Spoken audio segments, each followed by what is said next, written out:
Right, well, welcome to the Library Board meeting on July 21st, 2020.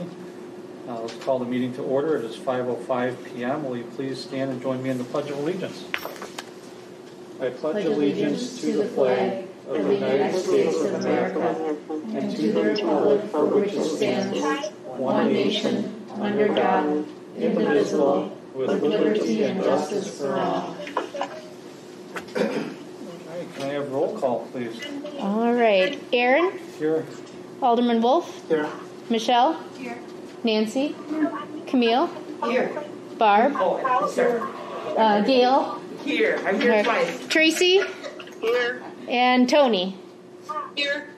All right. Full slate. Yay. All right. Great. And statement of public notice. This meeting was noticed in accordance to the open meeting law. Thank you. Public comment. No one here from the general public this evening. Are we still collecting any? You know, I feedback? did not advertise it this time. I forgot. Okay, it's all right. So no public comment this evening.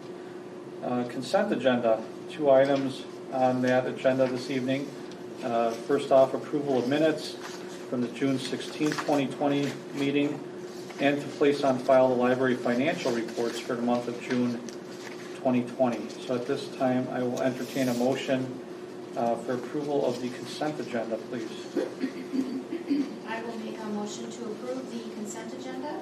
Camille, thank you. Is there a second on that? I'll second. Barb, thank you. Discussion. Yeah, just a question on the cleaning fees on page 7.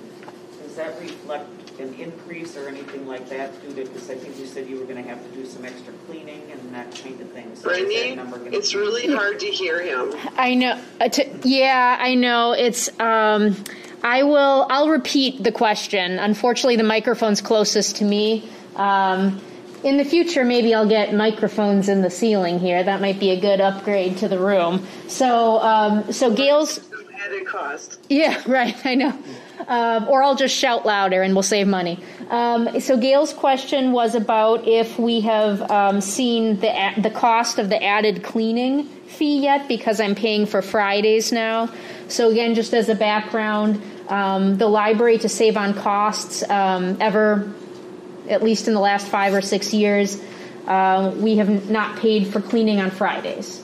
And so the hope always was that we could squeak through and not need the toilet paper and the soap and the paper towels and all that stuff, because Fridays were typically lighter, and that we could make it through Saturday. Sometimes we ran out. Sometimes we'd have to restock on the fly. But ever since we reopened, I did not feel comfortable having staff or patrons back in the building if the building had not been cleaned at least once a day. Staff are cleaning every 2 hours in the places we can, but there's something to be said for a professional company. And anyway, to answer your question, Gail, no, it's not reflecting that's the same price we've always paid, so they have not charged us yet for the additional Fridays. So will that additional charge go in your COVID expenses then too, as you keep track? Yes. Yep. They haven't come in yet. I actually just emailed the cleaning company yesterday saying, not to be weird, but can you bill me? I don't want to lose track of those expenses. Yeah, you don't want any surprises. Do you know what the amount is, or is it going to be a surprise? It is not going to be a surprise. It's $130 for every Friday. Oh. They didn't charge us in the month of May, so those costs are coming. And then on, let's see, packet page 9, looks like we're currently over budget, and then on page 10 we're down in revenue, which is of course not a good combination if I'm reading this correctly. We are not over budget. Because it looks like, because there's no, it says over, under, but there's no parens on the, so that's, the minus sign is supposed to do it? Yeah, the minus sign is supposed to do it, yeah. We are not over budget. We are actually 40, if you look at the column to the left, percent actual to budget, we're at about 45% for the year, which actually makes sense because we're about midway through the year. So we are, we've had unanticipated, and we are definitely down in revenue, though. You are correct about that for reasons. Yeah, so both the the minuses mean under. 'Cause Correct. It also means that for revenue. Correct. Okay. Okay, thank you. Good questions. Yeah. So just to reiterate Gail's question, we are not over budget yet. We're at about 45% to actuals, and we are under in revenue due to the couple of about the month and a half that we were closed and just doing virtual services. And then we have not, we weren't accepting fine payments for a while, so. So we're holding our own even with the additional COVID expenses then, it's like so far. Yep. And yeah, so once we get to the library operations, I'll give a bit of a update on my forecasting on where that's potentially headed, so. Any other questions or concerns on consent agenda items? All right, let's move to a vote. All those in favor of approving the consent agenda, please say aye. Aye. Are there any opposed? Aye. Any abstentions? Okay, so Aaron's asking for a vote to approve. So Tony, do you approve the motion for the consent agenda? Okay, and Tracy said as well. Okay, Thank you. Let me know if I'm going too fast for them to hear. All right, and there were no no's, no abstentions. Consent agenda is passed unanimously. Thank you. All right, let's move to President's report. I have no formal report this evening, so we will move to the Director's report. Brittany. All right, so Director's report, which is on packet page 13. Yep, packet page 13, the Director's report. Per usual, I will not fully read through it. We have our virtual summer reading program is going well. 261 adults registered, which is great. We had a virtual program called Bazaar Wisconsin, and the really cool thing about that, we're still waiting on the numbers, but that was something that we worked in partnership with Tudor Oaks. They have a cable channel, and we live streamed it to their channel because they were on lockdown, and so it was a great way to give access to a service for people who are not feeling comfortable coming out or can't come out right now. So I'm curious to see what the numbers were, but that was the first time we've ever done a partnership like that with Tudor Oaks, and if it was successful and appealing, it may be something, pandemic or no pandemic, that we would do in the future just to be able to reach that audience. So can we still go back and watch that, or? I believe it was removed. We kept it up for about a week, but then, the presenters, if they left it up perpetually, then who would pay for them the next time they go somewhere? Let's see here. We have the make and take craft kit that we're doing right now. So normally we'd have a craft program, but we've ended up putting all the craft materials in a bag with instructions, and so people can stop by the reference desk and pick up the craft and take it home. So just doing things sort of in a modified way. 587 kids for our children's summer reading program. And we're doing a lot of virtual performers. So we just had our magician today. We did a live animal show, improv comedy, things like that. Let's see here. 63 teens for the summer reading program. That's great. And we are still trying to get back some items from people who have not returned them yet since our mega June 1st due date. So we've been working to communicate with them to encourage them to bring back those items. Maybe they've gone to Goodwill. No, I hope not. So many people took the opportunity to clean the house. They did. For a while, there was nowhere to take it. Yeah, exactly. I have bags of stuff still in my garage because of that. And the library is accepting donations now, so if you hear of anyone who say things like, hey, we were cleaning our house, we are taking donations, the Friends of the Library book sale is running, so we are starting to get that revenue back. The other thing I've been encouraging staff to do, so right now we're doing virtual programs. That's really the only service that is not I mean, it's operating in a virtual state, but it's the most modified of our other services, every other service we're offering in building. And one of the things that I'm encouraging the programming staff to do is to think of programming opportunities that are still not necessarily people all congregating in one place. So we are looking to offer a shred day on August 22nd. We know that people have been cleaning their houses, and so we're trying to find opportunities for people, something that is going to be a service to them, but the shred truck can park in our parking lot, and people will be in their cars, and they can pull up, drop off their bags, and keep going. So I'm just working on some of the contract details with the city attorney, because there's lots of language in there about privacy and documents and things like that. So I'm trying to make sure that we can get it to work, but that's exciting. So I'm trying to encourage opportunities like that. Is the library participating in Jammin' on Janesville? We are not. Okay. That was a really hard decision because I love that event, and it's so important for the library to be involved in community events like that. We've always been in the past. I did not feel comfortable. I thought about, we've had about 300 to 400 people come through the library parking lot in years past. We usually have the facilities open so that people can use it. I did not feel comfortable asking my staff to do it. They are offering the core services of the library, but to me that was a bit of a stretch. Yeah, and that's just whatever that is, 3 weeks away. So yeah, I had to make a decision early on, and I didn't have enough. All the data that I was seeing didn't make me feel comfortable enough to commit to it. But what I did tell Chris Ann at the chamber was that can't wait to be back next year. And I know parking can be an issue with Jammin', so I asked her that if she wanted to advertise that the library parking lot would be available for parking. Okay. So that's something where in years past, because we all have community groups in here, that people couldn't park here, but now they'll be able to. So hopefully we can still provide that service in that way. Vendors in the past?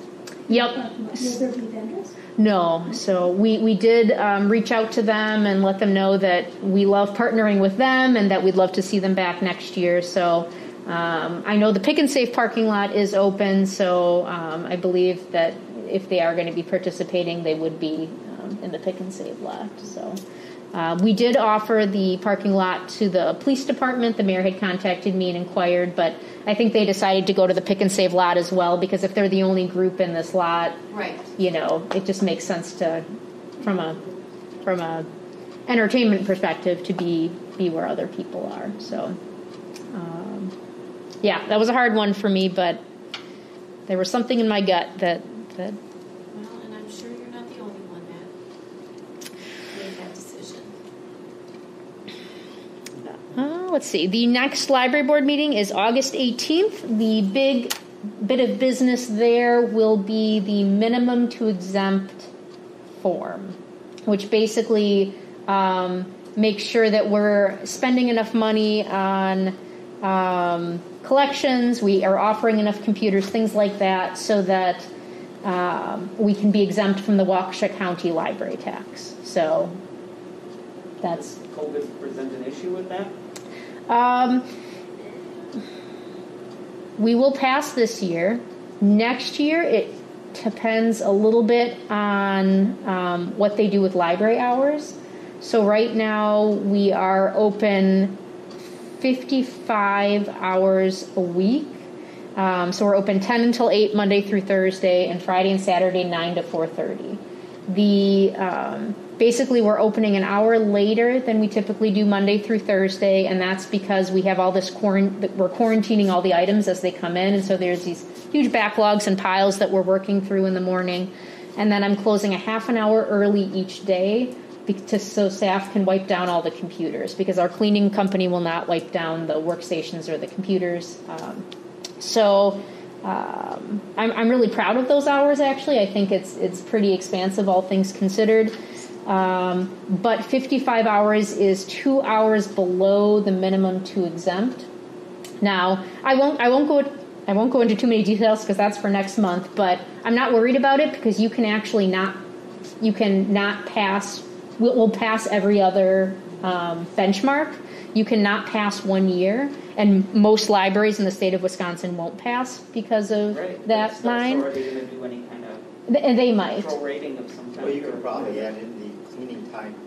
Right. I was wondering about that. I don't know, I'm just guessing. They should allow that, I would think. I would hope so. There's a lot of questions that we have to ask, but I'm, and we were open in passing that benchmark between June and March.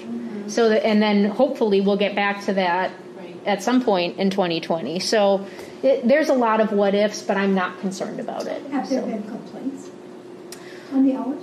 You know what? Just today I received one question about it. Otherwise, I've had no feedback that entire time. I had one person who said, when are you open until? And I said 8, and she was hoping we'd be open until 8:30.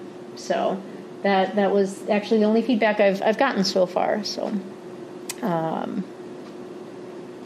would say the larger feedback that we've gotten is we check items in 72 hours after they've been returned from the quarantine period, and that's causing some confusion, even though our notifications say, even if you get this notice saying your item is due but you've already returned it, we're just quarantining it, and we always backdate it so they won't get a fine, but that's causing some confusion. So I'm working with staff to see if we can figure out a way to check items in without releasing the holds, because that's one of the big issues, that if you check the item in, the hold automatically releases to the next person, but they won't be able to pick it up. So I would say that's probably the biggest frustration patrons have right now, and we're working to try to find better ways to communicate that. We hand out flyers every time people check things out saying, don't worry, but there's always things that we can do to improve on that communication. So we're working on that. And Debbie has she's having a work anniversary this month of 13 years. So if you see Debbie, tell her happy work anniversary.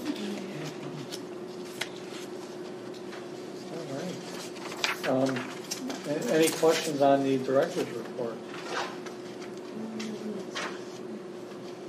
All right. Well, thank you very much, Brittany.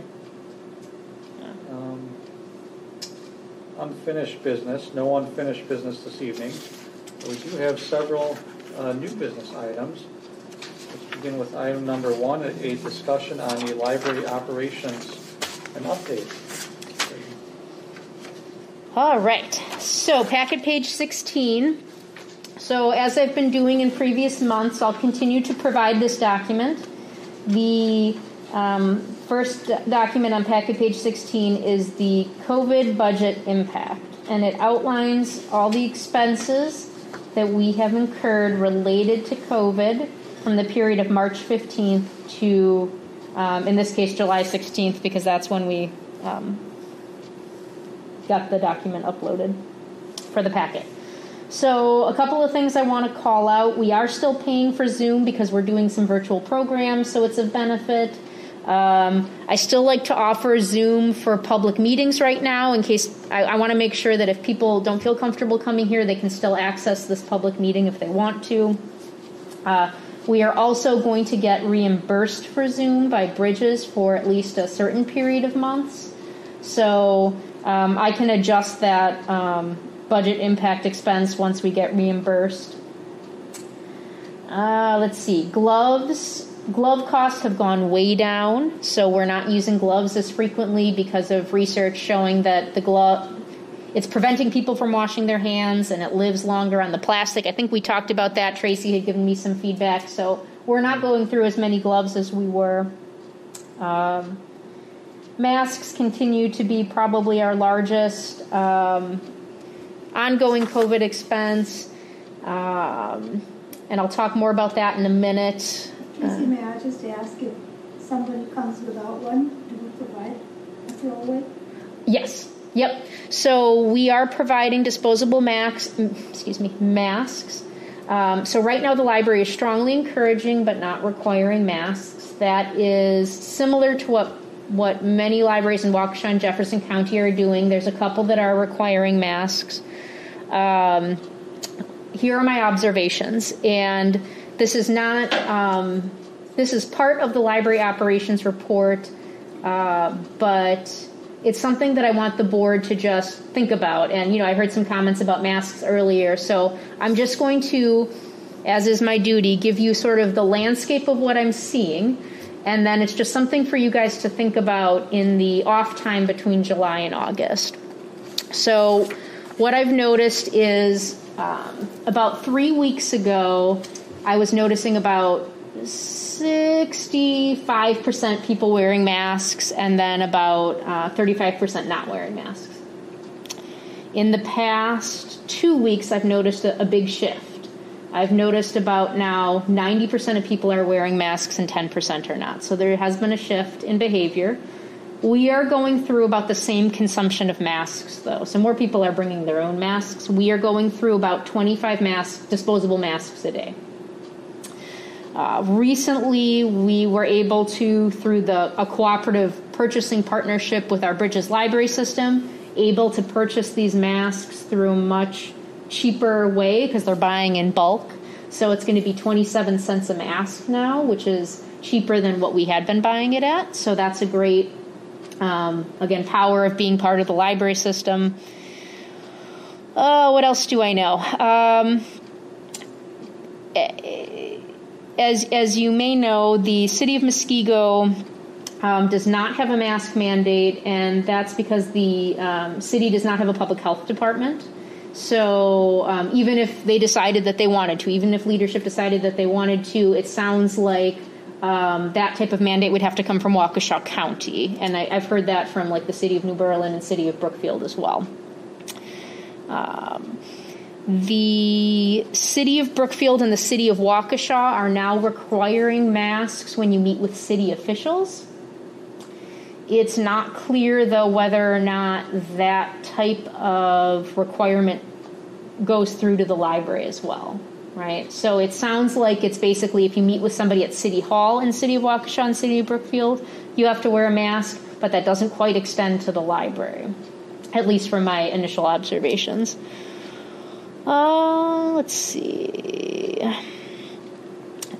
We have seen a lot of businesses begin to require masks, public businesses. When I talked with the city attorney, Jeff, it was about a month or so ago, I said, I'm just asking so that I have all the information. Can the library board, if they choose, can the library require masks? Is there legal ability to do so? I said, I just want to make sure I have all my information so that if it ever comes to it, that's a decision we know we can make or not make. And he said that the library board does have the right to make that a policy. And he and I talked for a little bit because the tricky thing about a mask mandate is that, like any policy, you have to be willing to enforce it. If it's not something you're willing to enforce, then why are you doing it? So the logic there is if someone came into the if we were to decide, if things were to get to a point where we would decide, you know what, we need a mask mandate, and if we were to require it, and a patron came in not wearing a mask, and we say, oh, we have masks available, would you please wear one? And they were to say no. Like any policy, the next step for library staff would be to say, I'm sorry, you have to comply with this policy, right? You cannot look at illicit images on the computer. If you don't stop doing that, you're not following the policy, then you need to leave. Like any other policy, you'd be asked to leave. So at that point, if they refuse, like any other library policy, if someone refuses, then we call the police. So, you know, we have to sort of envision a scenario where a patron decides not to wear a mask, and then the question is it enforceable? Would I decide, would we accept the fact that we would then call the police and have someone escorted from the building because they didn't wear a mask, right? So that's sort of the end game if a mask mandate were to occur. So, and again, it's something to think about. That's the. So would the police be willing to enforce it? And that's another great question, right? There are so many components to that. Because like in the city of Milwaukee, it's not governed by the police. Right, it's governed by the health department. The health department, exactly. So mask mandates are not easy. I can tell. And they can claim they have a medical condition. Exactly. And you can't ask for proof on that then because they can't different laws on that. because of ADA. Mm-hmm. Yep. Because of HIPAA. Yep. You cannot My ask. body. That's Yep. what they wanted a long time ago. Yep. heard that for years. Now it's completely different. I think also that tends to make everything political. That's what it is. I hate that. It's true, yeah, and I want to make sure that the conversation that we have today is not a political one. It's just sort of I'm trying to sort of present like that would be the that's sort of the line of logic I walk through, or the potential future I see if that were to happen. I can tell you that personally, I would not be sad if a mask mandate happened. It wouldn't upset me, but I do also see the potential for very negative publicity and very negative things happening, and it would not be easy to enforce. Plus the city's open for business. All government buildings are open. Yep. Well, and a mask mandate wouldn't mean we were closed for business, but to some people they would decide that wasn't. Yeah. So it's very complicated. Yeah, I can walk in a city hall or a police station, but I can't walk in the library. Yep. I can walk in a park. Yep. I can't walk in the library. That's a big. We'd be the But only I think one at in that stage, Muskego everybody would be under the same mandating mandate. that, right? Do they have to, when school starts, they're going to have to wear a mask when they go to school? Yeah, I don't know. Maybe not there either. So go ahead, Ken. No, I was just going to say, who has, since we don't have a health department, Mhm. who has jurisdiction over the city of Muskego from a health department perspective? Let's say it's Waukesha County. it is. And Waukesha County puts out a mask mandate. I mean, we really don't have a choice, would be my understanding of that. Correct. And that's a different ballgame. Yeah, so Yeah. Responsibility. Right. I'm saying if they do it, I Mhm. mean, so what you're saying is, might we want to go out on a limb and do our own mandate? Is Nope, that what you're saying? I know Let's be really clear. Nope, that's not what I'm saying. Okay. I'm saying that I personally feel comfortable when there are more people wearing masks, but that's me speaking personally. I will tell you, as a library director, I see a lot of challenges with a mask mandate and a lot of potential issues there if it doesn't come from Waukesha County. And I think that's a good reasoning, because the city's open for business. But I'm sorry for a disconnect here, but if it doesn't come from Waukesha County, where is it going to come from? From the board. Well, that's what I'm saying. So you're Right. suggesting you're posing these issues if we go out on a limb and do it ourselves without Waukesha County saying. Yeah, I'm just, That's what I want but to even be if clear. Waukesha County did, those would be the same issues we'd be facing, because we would still have probably people who would. It's a countywide. It would it's be not a- a library Right. driven. Right. And again, It's not a library Right, driven. exactly. And then we avoid, we push the responsibility on the county, Correct. and Right. we get out of it. We can say, look, this is a county-wide thing. Exactly. Right. But now, the way you're speaking, most people are taking that responsibility on They are, themselves. which makes me happy. Again, I'm not going. I will be frank that I am happy to see the increase in masks, because the staff are in the building for 8 hours a day, and we have 300 people, different people coming through the building. So it's a little different when you think of somebody walking in to a building, paying a water bill and then leaving. They may be there for 5 minutes, but we're seeing such a cycle of people coming through, and that's a good thing, right? That's never a bad thing. But given the sheer variety of people, I will tell you that I am happy to see the increase in masks. But I will tell you, as a library director, it's hard for me to recommend a mask mandate based on all those things that I'm seeing. you'll have a lot of work to do extra. Yeah. So when you say you see 90% wearing, are children and young adults also wearing the mask? Children are definitely wearing masks. Teens tend to not wear masks. So I just wanted to mention it, because I think it's important. What you hire me to do is go through all the scenarios, to survey the landscape of what's going on, and then report back what I've seen. So that is what I've seen. Finding that anybody who is wearing a mask is having a problem with somebody who's not wearing a mask? Has that been brought to anybody's attention at all? That's a great question. I have not seen any patron-on-patron interaction that has been negative in that way. Perfect. Well, that's very good to hear. A lot of these mandates expire November 5th, which is an important date to expire. Exactly. We'll see what's really going on. I wonder why. I'm not making it political, I'm Yeah, just making that it did factual. just keep think popping it's, up. we'll see what's really going on, I think, after the election. So I hope this information was helpful. Yes. We've had several people say, I'm glad you're not requiring masks, and I've had several people say, why aren't you requiring masks? So it's sort of an equal bit of balance of either, but not a large portion of either group saying one thing or the other. But I wanted you to have that information. Any questions about that related to masks? So what are you asking us to ponder? Because you said from between July to August, whether we think it's a good idea, bad idea, what would you I like just to- want you to have the information. Just I think it's important as the governing board of the library because if people tend to ask questions about the pandemic, it tends to be questions related to masks. And so I wanted you guys to be equipped with the information. I wanted you guys to be able to say, like, we've had the discussion or we've talked about it and thought about it, because I don't know about you guys, but what I hate is being caught off guard, right? I don't like being surprised about things that are sensitive, that are important, that are polarizing, all those things. I like to be able to say, I've thought about it, I've had the heads up. I never want you guys to walk out of here and be caught off guard, potentially. I think this is where you would take a consensus. Do you want to do something separate as a board, or you want to wait for Waukesha County? I think that's pretty much our two options, right? Mm-hmm. So I think you would want to take a consensus at this point, wouldn't you? Yeah, and so it's not something that I was even wanting people to vote on. I just wanted you guys to have the information.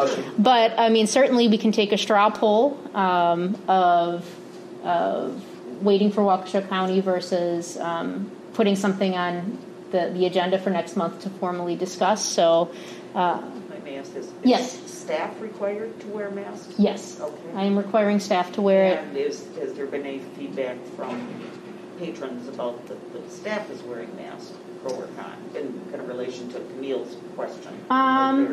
The patrons that wear masks have no issues with it. Mm-hmm. The patrons that aren't wearing masks, 98% of them don't have an issue with it, and then there's a 2% that are not fond of seeing the masks.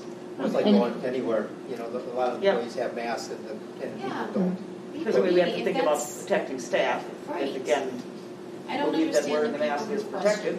If you're not required to, why are you questioning if somebody chooses to or is required If to? you want to wear for one, their wear job? one. Yeah. Exactly. Right. And just the background on why I have staff wear masks is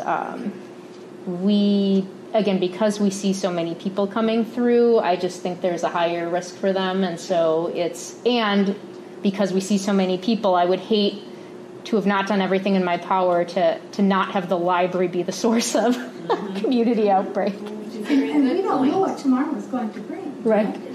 Yeah. And I want us to stay open, right? That's the goal. The goal is to remain open for business. Exactly. So, Just an observation, my own observations. First off, I was in the library last night picking up a book, and I would corroborate, I think, what you're saying here. I saw the majority of patrons wearing a mask, and I think just from what I observe in my day-to-day interactions, I think the tide is changing from a voluntary perspective. I am seeing a lot more people wearing masks in stores that don't have a requirement yet.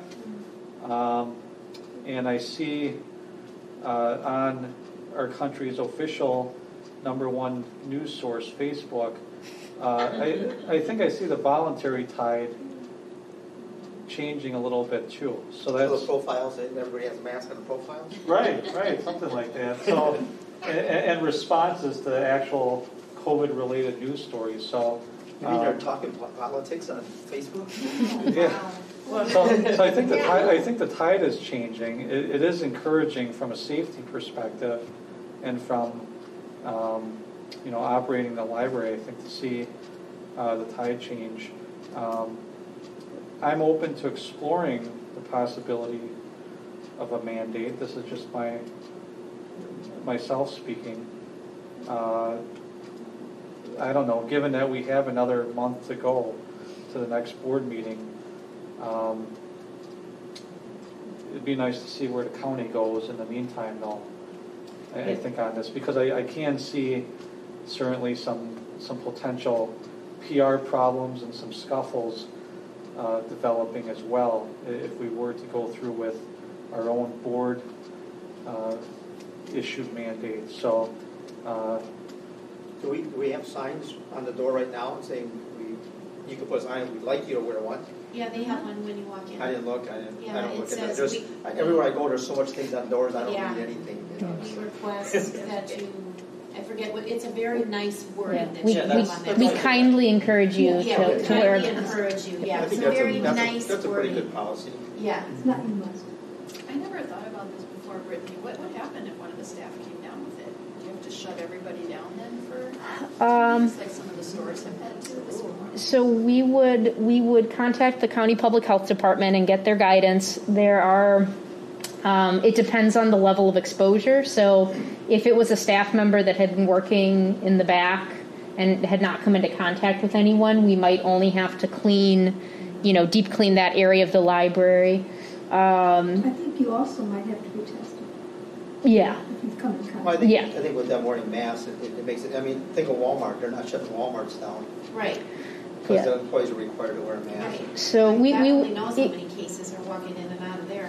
We would have to, especially if it was staff, because again, it's about concentration. So staff are there for 4 to 8 hours a day. So the likelihood of them, if it was a staff member who was ill, spreading it and that virus being around and on surfaces and having handled books and handed it out, that would be a bit trickier than if a patron had walked in and walked out in 15 minutes. No, so it's Yeah, the contact tracing. So I would get guidance from from Waukesha County.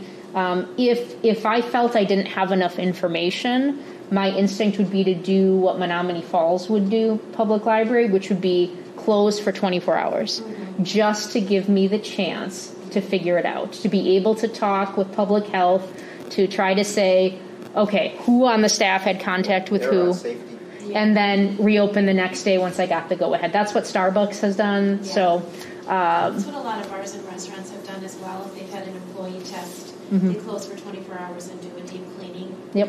and then open back up with maybe a few more intense restrictions for employees. None of this mask down here stuff. They have to, they'll get written up if they don't have it the way they should be wearing it. Different things like that. How would a mask mandate make your life easier? We're talking about ways that it could potentially make it harder, but what might it do to make your life easier? So as we ponder this. Yeah, I think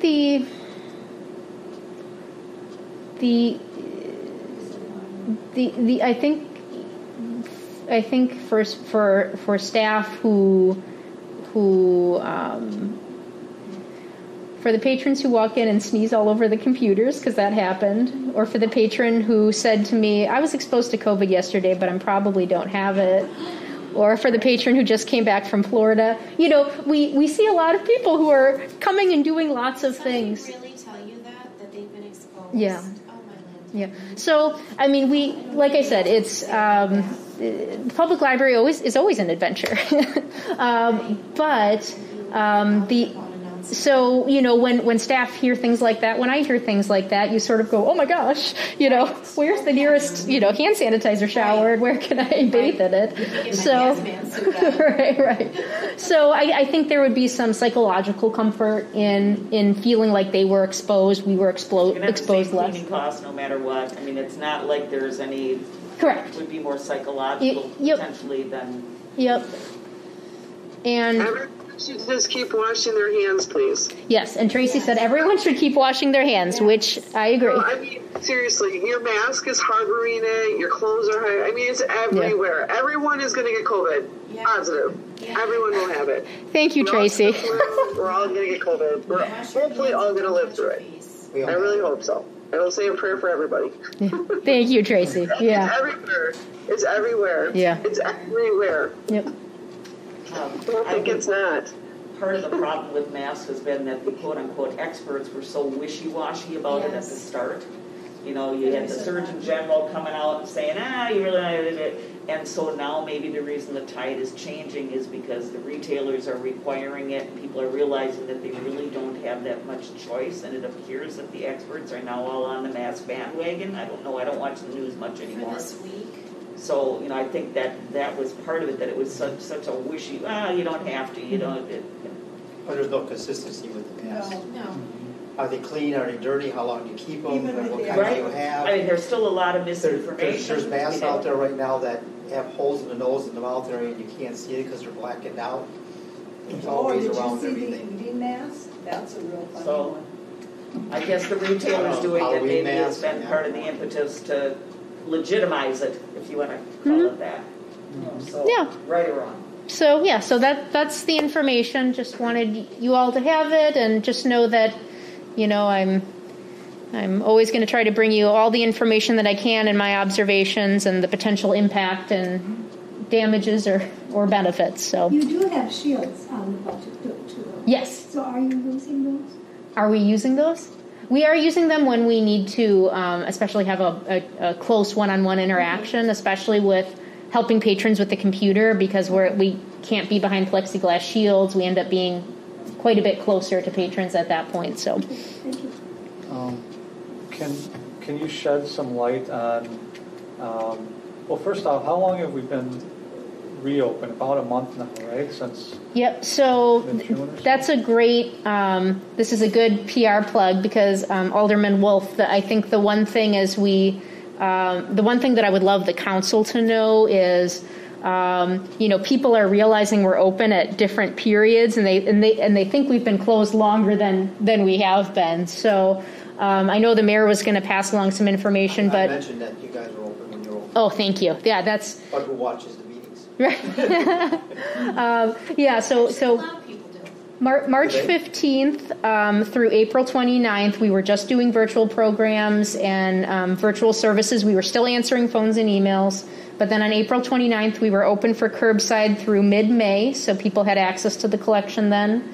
And then from about mid-May, that's when we started letting people back in the building by appointment for copy, print, fax services, access to the computers, registering for a library card. And then we were still doing curbside that entire time.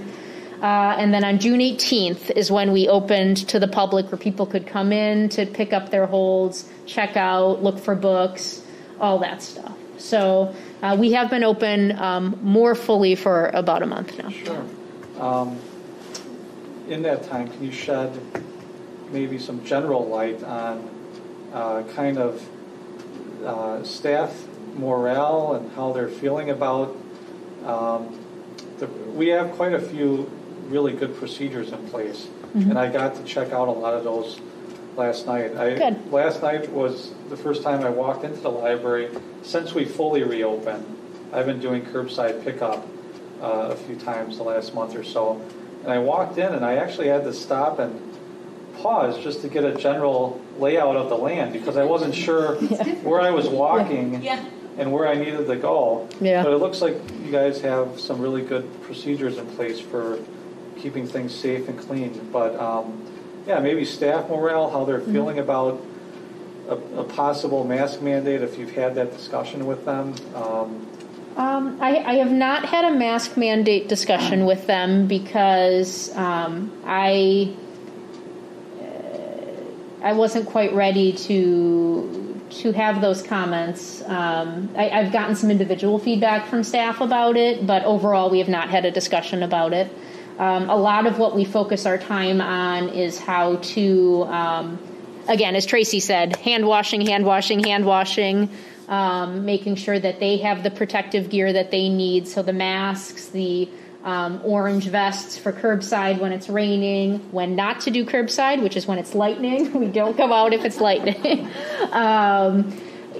Just sort of how to, don't use somebody else's computer workstation, cleaning down workstations when you're done. So a lot of that time and trying to create that safe workplace space for staff has been spent on that, on all those regimens, the face shields, things like that. So that's where a lot of our conversations come into play. I think that staff, it was hard initially for staff to come back because it was the unknown, right? We learn more every day from the virus, but initially when we reported back for the election to help out with election duty, there was still so much we didn't know that staff were very scared. They were. but I think there's we're getting into a routine, which is great. For a while, I mean, we were changing every 2 weeks. Things are still changing so rapidly that people were pivoting left and right. I couldn't remember what policies I'd come up with the day before. I'd walk to a staff member and go, "Did I say to do this?" So it's been nice to be sort of leveled and sort of be just in this pace for a while. I think that the difficult thing is that mentally staff are a bit exhausted, and I'll include myself in it because we are doubled up at service desks right now because we're still doing curbside and we're offering virtual programs, and we're also helping people out with computers because people have been away from computers for a while, so there's lots of computer questions, and we're scheduling appointments, and so there's so much going on, and we don't have as much time to do our cataloging and processing of books, so we're seeing like work pile up in the back that we can't quite get to. So I think staff are just a little mentally worn, right? Everyone needs a vacation, right? I think that's true for everyone in the country. We all need a... Well, you guys have to show up for work and nobody else does. Well, yeah, no, everyone's in the same boat, I think everyone's... To that point, that's a plus, too, because there are so many people out of work. You're right. It's a shame. Wow. Yeah. Yeah, so we're not worse off than other people, but I think similar to other people, that staff are tired, and people are just recovering from the craziness of the past couple months. All day long from everywhere. Mm-hmm. I'm sorry, not to keep this discussion going on. I'm learning quite a bit as we're discussing things. Do you have? Are you looking to accomplish something and put something in place potentially by the time school season starts, or are you concerned about more kids and youth filling up the library because of school return? That's a good question. Before she answers that, do we know anything about this? Well, that's not 100% final either, so... That's true. It's not... I mean, Muskego's planning to go back 5 days. I don't know what that means. In person? That could be part-time, certain kids, certain days, some... Yeah. There's all kinds of Half things virtual, going on. half There's a lot of stuff They going sent on. us a survey this week. And it's still without Waukesha doing anything as a county yet, so... Oak Creek Franklin School District just announced today they intend to go back, I guess, 5 days a week The Wauwatosa in announced it. person. Okay. Yeah, some people are announcing, but I don't know if that means 100% yet. Sure. So I guess this is MPS somewhat... is virtual only, isn't it? Did Come they pick make up that your It phone. is. Yeah. MPS? Yep. Yep. So I guess this is somewhat of a theoretical question, or maybe even not. I mean, just even if students are at home, they still may want to come to the library after school hours and fill the place up. So are you kind of concerned with not having a mask mandate in place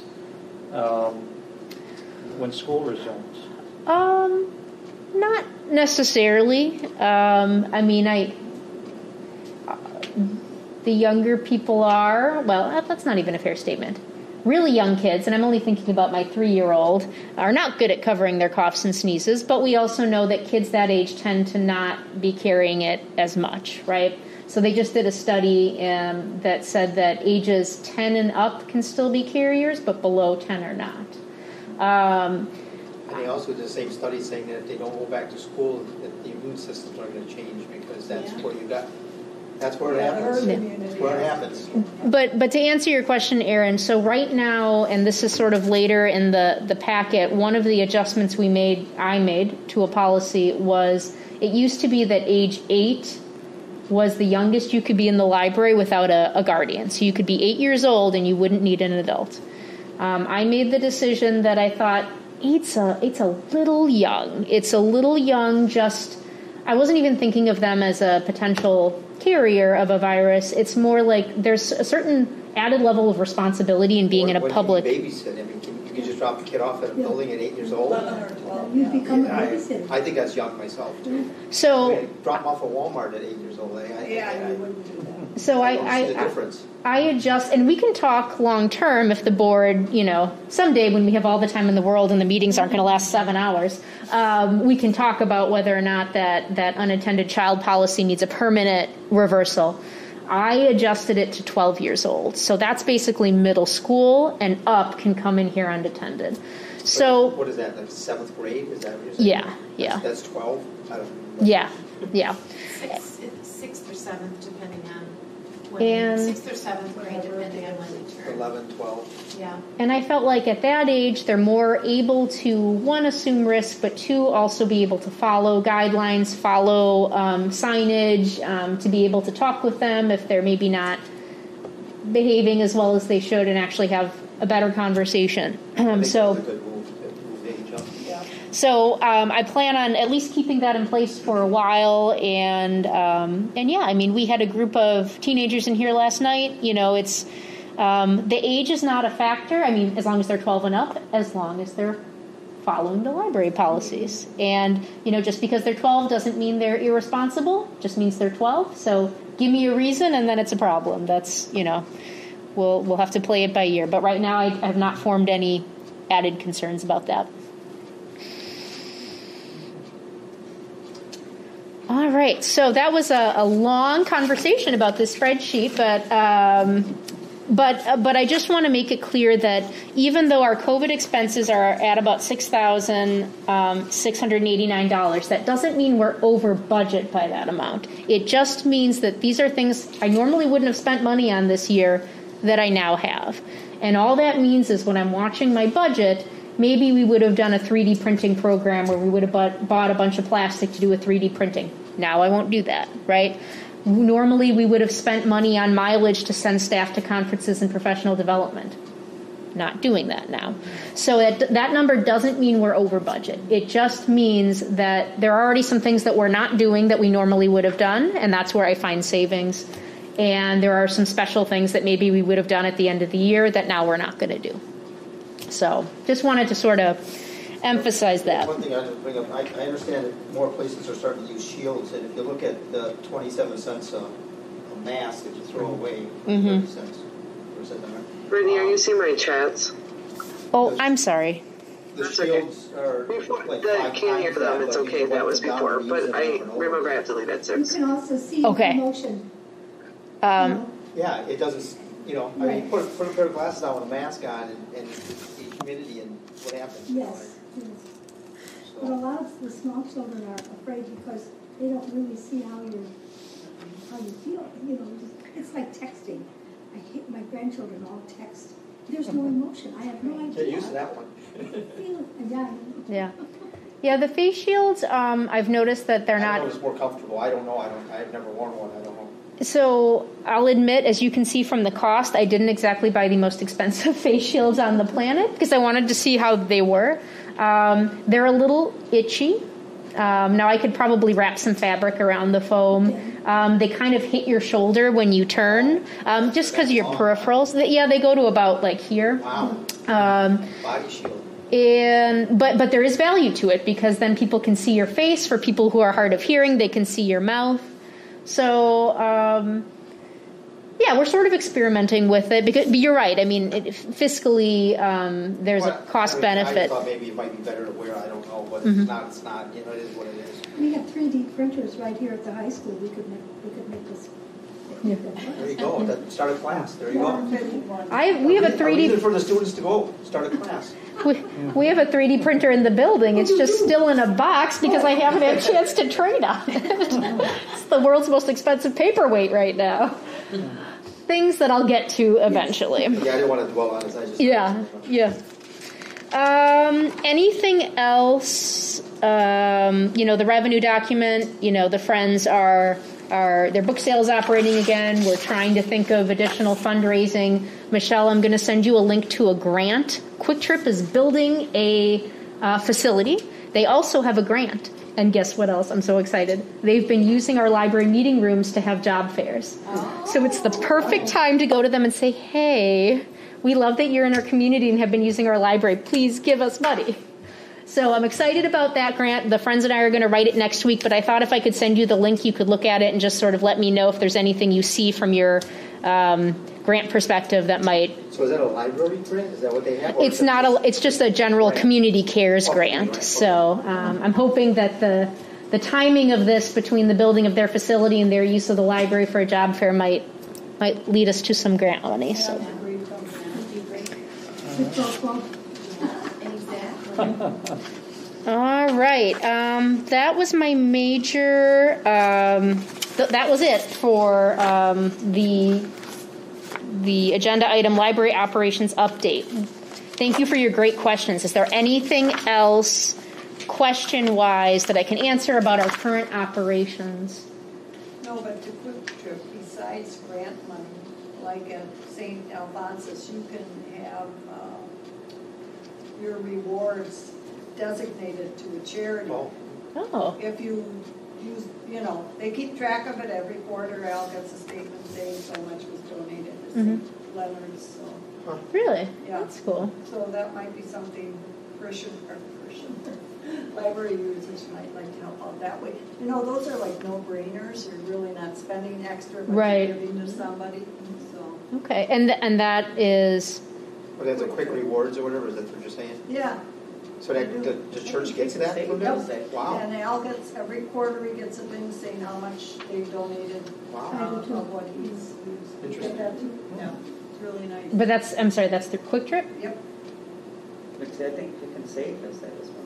Yeah, I was. I don't know if they do to charities, do they? I They do used to to be able gas. to, that doesn't mean they're still doing I it, don't know, but I've never heard. I don't shop there, so.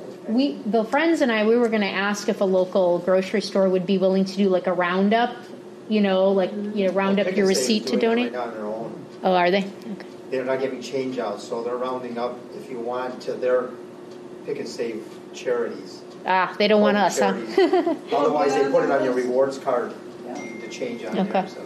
Yeah, a lot of people are starting to do stuff because there's a change, the Mint's not making money. Yeah. Believe it or not, My they're not pennies, making Brittany, money. I'll bring you all my pennies. I'll take your pennies, Barb. All right, anything else about library operations update? Real quick, do we have any kind of resolution? Oh. Do we want to have a discussion next month, or what's the general feel here? Do you want this Possible. topic to come up again? Mask mandate, is that what you're referring to? Yes. I think it depends upon what happens in the Yeah. next 30 days. Yeah, Well, same here. Yeah. With Waukesha County, yeah, I mean, Do we want to allot a little discussion time, I guess, at least? I don't know. At least, throw it on throw it on there. I'm not necessarily calling for any kind of action. No, Do we want to maybe a mask revisit update. this? Or just, yeah. Mask update, we'll know. One or two are Waukesha requiring County's it. done The rest anything, are sort of numbers just are waiting to going see what down. And if happens. they make a mandate, she'll have to make a Yeah, move anyway. exactly. Right. Okay, I will put it on the next agenda, and hopefully you So guys have mask info. update. Yep, There we'll you do. go. And then can you maybe can you talk to the police department on a theoretical and see Sure. what their feelings are about possible enforcement if something like this were to? But there is no law against it. Well, so what the city attorney said was, yeah, there's no law, which is kind of why the public health, like in Milwaukee, it's being enforced by public health and not the police. The only thing that could happen, and again, I'm not even sure the police would be interested in taking this on, but basically it would have to be, it's not that they broke the law because of the mask, it's me telling them, you have to leave the library because you're not following the policy. And once they don't follow the policy, then just like any other policy, then sometimes we call the police to escort them out of the building, and then if they refuse the police, it's an obstruction of the police. Well, But again, that's really getting deep in I it. mean, Milwaukee isn't enforcing a lot of laws. I don't think they're hardly going to spend time enforcing the mask law in Milwaukee. Oh, right, yeah. People I mean, running around taking pictures to you without masks. a lot of these mandates don't have those kind of teeth as far as enforcement goes. A lot of it's just come down to shaming on Facebook and on the news and goofy scuffles caught on video. Yeah. But yeah, if you could ask the police just some theoreticals, I guess. Yep, I'd be happy to I think do it'd be that. low on their totem pole, but Yeah, and the Yeah, and I police are vilified for everything that they do right now. I'd rather I- see them. right, and I would never want to take advantage. Right. The police, they were here last night helping us out with something. They are so great, They are. and we're grateful to have them. I told Chief Friends that at the last department head meeting.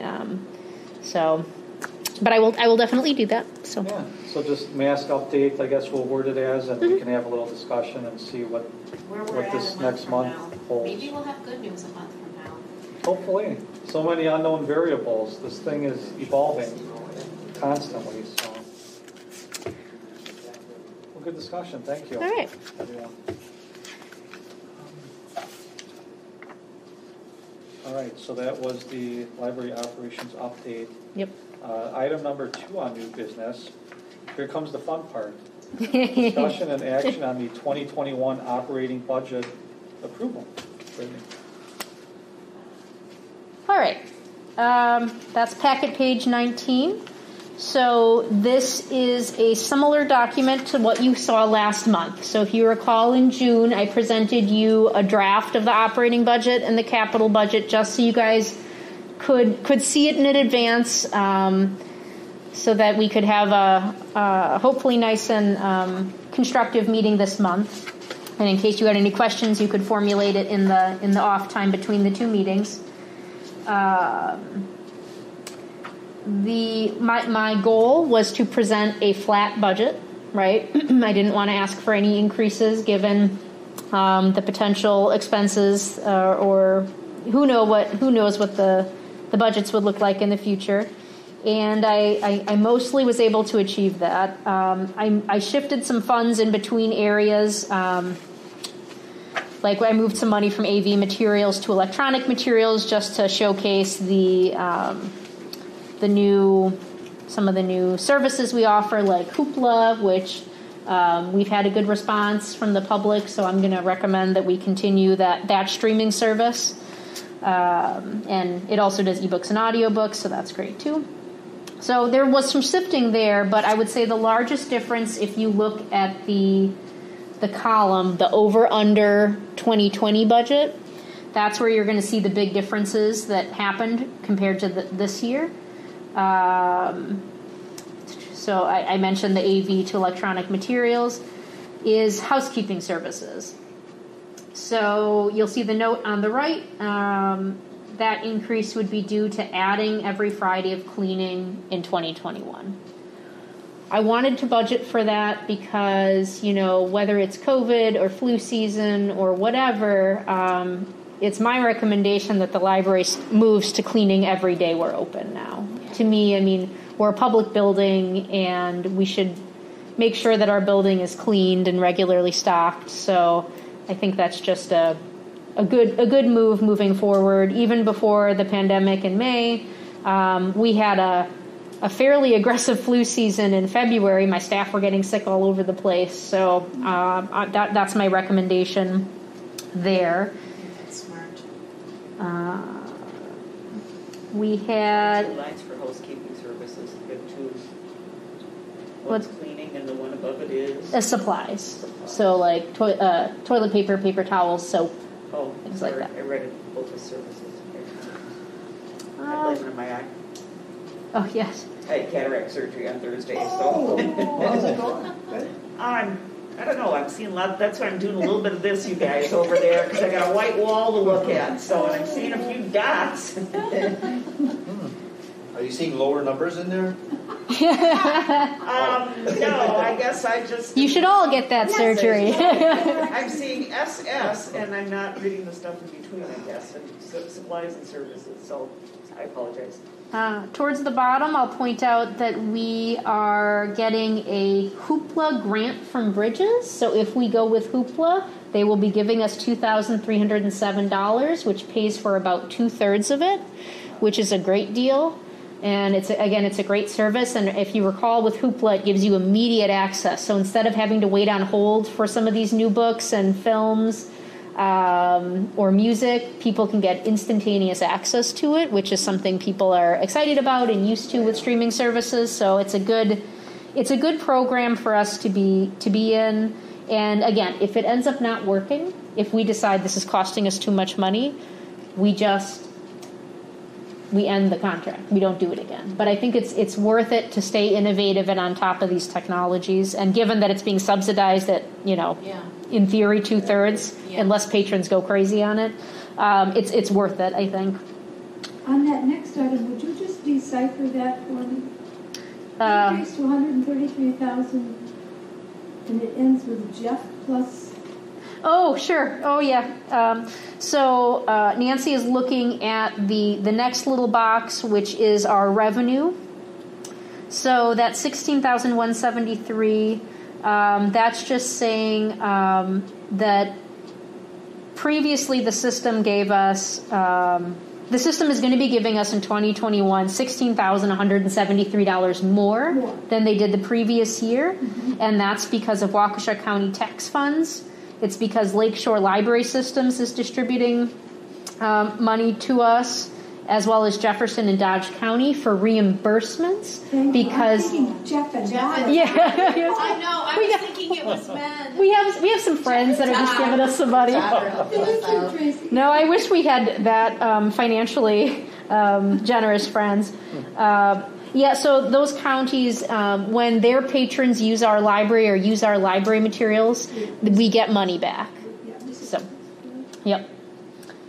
So, if you look at just the expenditures total, you will see that we are asking for $5,486 more than the previous year. Majority of that due to the cleaning, right? That's if the cleaning wasn't we would be at a flat or maybe even a little bit below. So it's a flat budget except for the cleaning. But then if you look at our increase in revenue that's projected, presuming that we hit our revenue targets, you will see that the net city support is actually negative $12,994. So if we hit our revenue targets with that increase for the cleaning, it's actually negative 1%. But the revenue targets are yeah, we may not hit it, but even if we get partially there, I was pretty happy that I think we can make it work. That's just a guess, but yeah. So that was sort of the math on that. That's the operating budget. Tracy, could I just ask, who does pay room rental? Brittany, right? Tracy was on the. That's okay. Just want to make sure you're talking to the right person. I'm sorry, Brittany. Who does pay room rental? Who does room rental? So people. Women's Club uses it, and you don't pay any. Correct, because you're a nonprofit community group, so we wouldn't charge you. The people that we charge are for private events. Okay. So birthday parties, baby showers. Yep, quick trip job fair. So commercial groups. So if Starbucks wants to have a managers meeting here, they would need to pay things like that. Thank you. Yeah.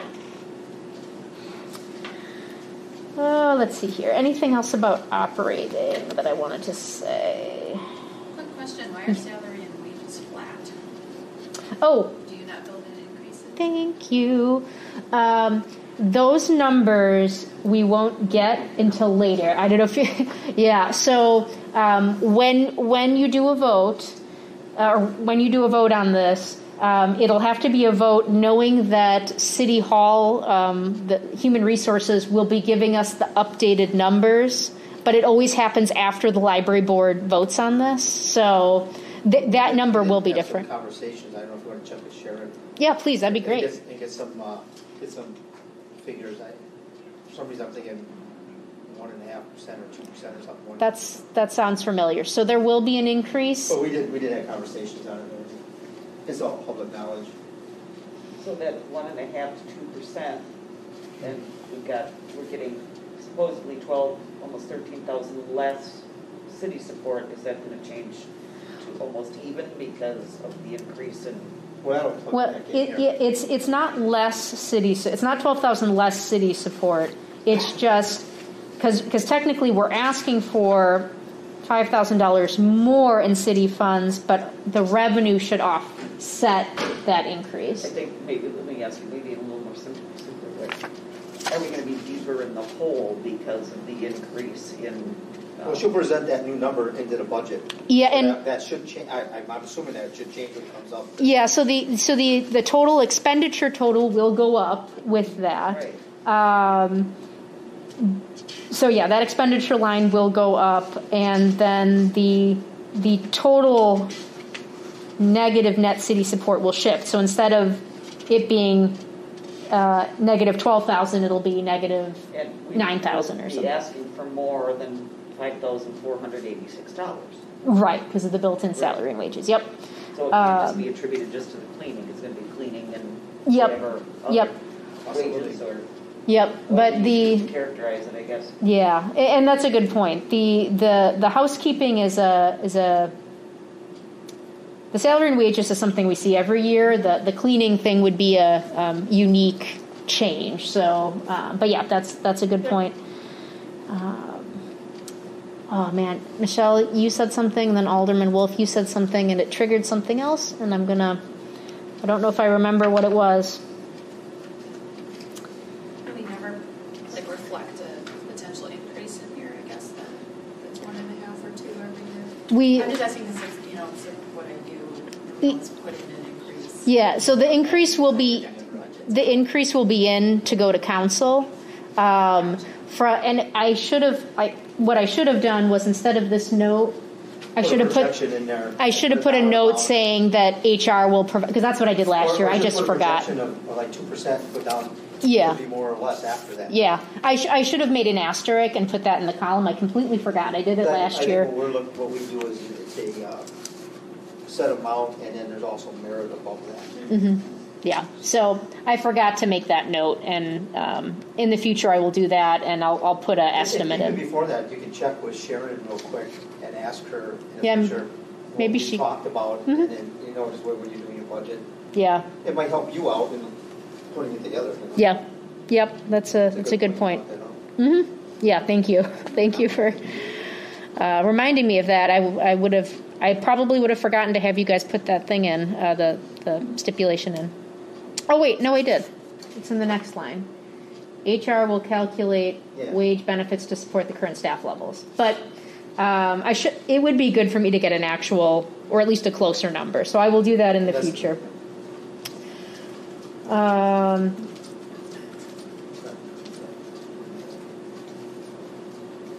We are having a staff member retire, and she's on the higher end of the pay scale. So there will be a little bit of savings there too. Are we replacing her? Yeah. So good question, Michelle. Thank you so much for that observation and for the feedback. Anything else about the operating budget? Any concerns? Any questions?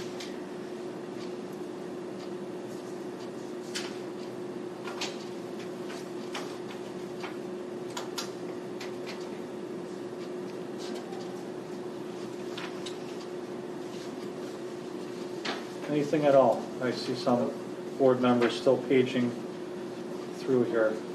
Anything else? Okay. I did have an initial conversation with Sharon and shared some of these initial numbers, so that, like, if she had given me I wanted some feedback from her, so that if she said, like, holy cow, buckle up, this is going to be a disaster, I wanted to be able to come to you and go, okay guys, we gotta figure something out. She didn't wave any initial red flags at me. I'm not saying that necessarily this would pass, but we're not seeing any red flags, at least right now. I asked for that, an update right away back when this started. Mm-hmm. So we're looking okay. So we'll see what happens. Okay. All we got to do is hope we get some COVID money, but. Yeah, so you gotta hope you get some too. So. Yeah, I'm tracking all the dollars, and I'll keep sending it to Sharon, saying, "Hey, just in case." We'll see what happens with COVID dollars. Yeah. Oh, I forget. Are those COVID dollars? Community. Yeah, are those COVID dollars federal or are they state? I forget what's the process for.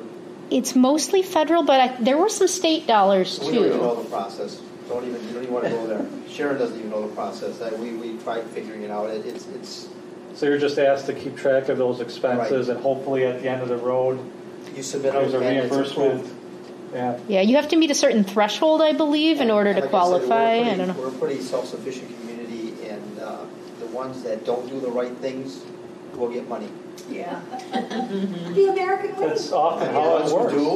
We reduce taxes every year, or keep them steady. We get penalized for it. So because it costs us more money for elections and everything. I don't know where it's going to go. It's interesting how it works. Mm-hmm. Yeah, it's a crazy process. So just hope we get something. Right. Well, I don't believe we we actually entertained a formal motion here. So why don't we put this on the floor? So at this time, I will entertain a motion for approval of the proposed 2021 operating budget. Is there a motion to approve it? I will make a motion to approve. Okay, Camille, thank you. Is there a second on that? A second. All right, thank you. Any final discussion? Any discussion, concerns? All right. Well, all those in favor of approving it, please indicate by saying aye. Aye. Any opposed? Any abstentions? All right. The 2021 proposed operating budget is approved. Thank you. Brittany, I see you writing. Am I going too fast for you? No, I was making a note. I'm so sorry. I was in the midst of the note. Is it approved knowing that we'll be adding in the salary and wages stuff that Human Resources will pass? Because you have that in. Okay, perfect. Okay, just, Yeah, I would think, right? Yeah. I would think so. okay. Yeah, Yeah, you gotta. good question. Yeah, I think it incorporates all the notes on the right-hand side, so. Because you don't have the There's figures. something in there. All right. So, with that having been approved, let's turn to item number 3 under new business, which is the discussion and possible action on the proposed 2021 capital budget. All right. So at the June full board meeting, you all saw a rough draft of these numbers. Then this went to the Strategic Planning Committee, which was made up of Michelle, Camille, and Gail. And so that was just doing a deeper dive into the details of it and seeing if there were any questions or things to talk about, weigh, and discuss. And so we had that conversation. And there are a few tweaks to these numbers that were made in the coming month since we last met, based on just conversations with vendors and trying to get my best project estimate. And here it is before you. So I think the project that was the most logistically complicated was the carpeting and flooring project, and of course it happens to be the largest number. So just as a bit of background, the carpeting in the main area of the library is the last part to be carpeted. It's about 20 years old now, so it's starting to show its age, and the badges of honor, so the stains or the are there. If they're not going away now, they're never going away. So that number, we weighed all of these options that involved potentially carpeting around the bookshelves, or having shelf lifters lift up the shelves with the books on them and carpeting underneath, to taking all the books off the shelves and storing them in trailers while we carpet, and having staff remove all the books and then pay a company to take down all the shelves. So we looked at all of those different options, and let's see, the supporting document for carpeting is on packet page 21. Thank you so much, 21. So the base estimate for carpet is about $91,000. That's based on one vendor that I got a quote on. I did talk with the city attorney about whether or not carpeting was considered public construction, because anything over $25,000 or anything $25,000 and over would be subject to public bidding, which means we would take the project to bid. And so he and I talked about it and decided that it's gray area leaning towards public construction, but also given the size of the project, that it would be financially responsible to take it to bid anyway, regardless of whether it was required or not. So we will take this project to bid so that we can get the best price for it. So again, that $91,000 is sort of just based on one estimate. I did get a second informal quote that was different. than this one. Higher. Higher? Yep. What Yep. type of companies do that type of work? Are they specialized carpet installers? Yeah, so they're the two that I got quotes from are carpet installers, but also carpet installers that have worked with libraries before. So they have the lifting equipment to lift the shelves. They've moved shelves before. They know how to carpet around shelves and measure with shelves. So they tend to know the business. So do they also sell you the carpet? Yes. Or is that a different? Yep, they would sell and install and yeah, do the moving. So the options are before you like they were last time, and the lighter one, it was supposed to be red. I should have printed this in color, but I wanted to save on costs.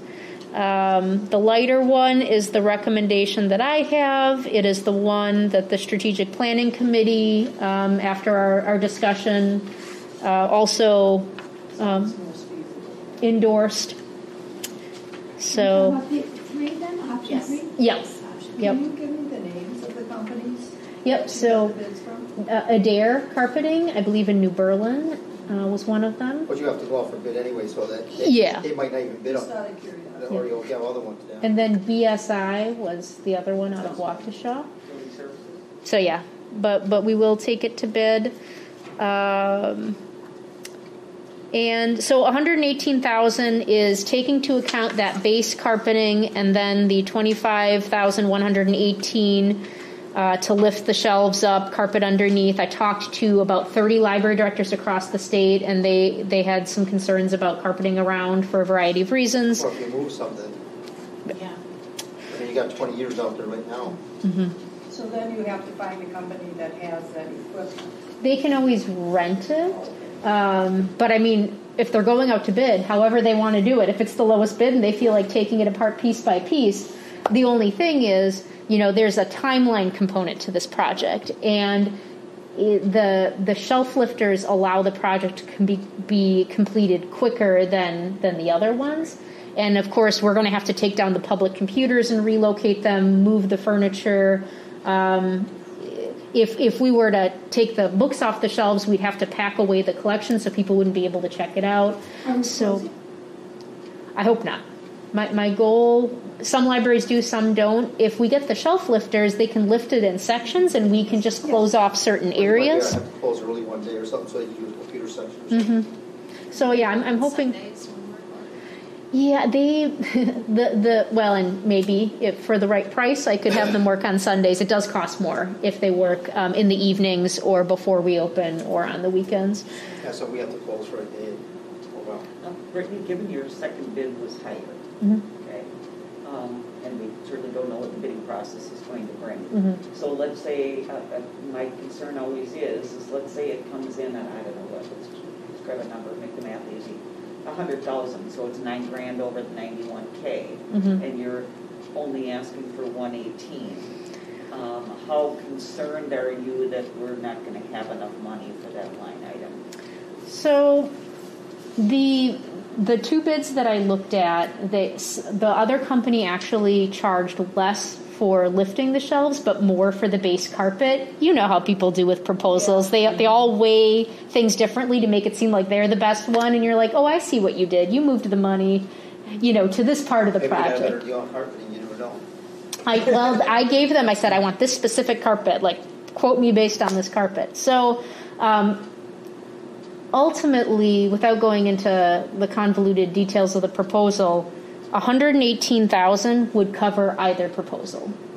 Okay. So I am reasonably confident, based on what I know now and the numbers they gave me, that it would cover either group. You'll see. It used to be 116. I bumped it up to 118. That was just to cover some of the differences that I saw. And I hate to sound like negative Nancy here, but what happens if you go through the bidding process and nobody bids? I mean, odds are these companies are probably going to bid. Then we wait But another year. I've been in bid situations where you get one and you're like, okay, well, Yeah. I guess this is the, You can so- always wait a year, move the money for Yeah. a nice budget. I optimistically think, I know that a lot of construction is happening right now. People are wanting to do business and make money, so I'm feeling reasonably confident that we would get some bids. People are incredibly busy right That is true. If for some reason we didn't get any bids, then yeah, we would have to delay the project. The carpeting is not something that we're proud of, but it's not on fire. So if we had to wait a year, we could wait a year. Knowing you're going to get it done is another thing too. Yeah. So, but after all this planning that I did, it has to go through, Gail. Well, to go back to your original quotes then, I mean, if you that didn't happen. Yeah. So yeah, we would just adjust. One bid I remember on a project that Mm-hmm. we sent out, so. So that's the carpeting project. Any questions about that before I toddle on to the next line? How old is the bid? I talked with him earlier, or a couple months ago, and he said it would be good through next year. Okay. The proposal. I don't know if it was rising costs, if it was like 6 months ago or something. I don't know where we are with everything being shut down. He said it would be the same next year, as much as he can promise that. I mean, that's just his word. And then the other one that I got was just from 2 weeks ago. So. And when you do the RFQ, yeah, and there may be people that I didn't even talk to yet who are interested. All right, the public furniture, again, that's just, our furniture, all of our wooden furniture is 20 years old, and not all of it is ADA accessible, so that $16,000 would just cover pieces that we've identified as popular and important pieces of furniture that aren't currently accessible, so we'd want to work to upgrade that. Like our print release station it would not be easy to reach if you were in a wheelchair. So we want to make sure that we have a table that can rise and lower so that they would be able to use it independently. So compared to the carpeting, that project is not as complex in terms of details. The young adult area redesign, that is a project that, of course, we're very excited about. And I'm just going to bring this document up again. It's in black and white in your packet, and of course, it doesn't quite do it justice. My eyes are going. Is it possible for us to do a mini field trip to look at that physical area Right now. right now? I think we can. We would just need to record for the minutes that hold on. Okay, everyone, Robert's rules and whatnot. If we leave the room and have a discussion elsewhere, would we need, I think if I bring that recording device with me? What do you think? What do you think? Do we have to have a discussion elsewhere? Can't we come back? Yeah, I think she just wants to look at how it currently is. Let's all promise to not have official conversation about library. I just don't want people to think that. Because you have an open door, the door has to be open during the meetings. I'm not sure if it wasn't planned. Yeah, because I don't know if we can leave the meeting and do that, because there could be a discussion. Can we look at Because then we're a quorum outside the. right. Well, it It becomes a legal issue if somebody wants to challenge it. Did you want to just go? I was going to so say, you get the would it be okay if I leave and just show Nancy it for a minute and then come I back? have no problems with anything. I'm just telling you. Because that would not I be don't care if we all go. I just don't know. I just don't know if we all can. Yeah, that would not be a quorum. It's just You're if the group leaves and it is basically conversation is happening. We haven't left the roof. We're still all under the same It's roof. true. Yeah, but we're not in the meeting. We left the meeting. See, when we leave the meeting at a common council, and we have to postpone the meeting and come back to it. But that's a closed session. This is an open session. It's a legal thing. It's a legal thing. I don't want to bring it. I could care less, but Yeah. I get it. How about after? I know that I can't do it personally. I know the quorums.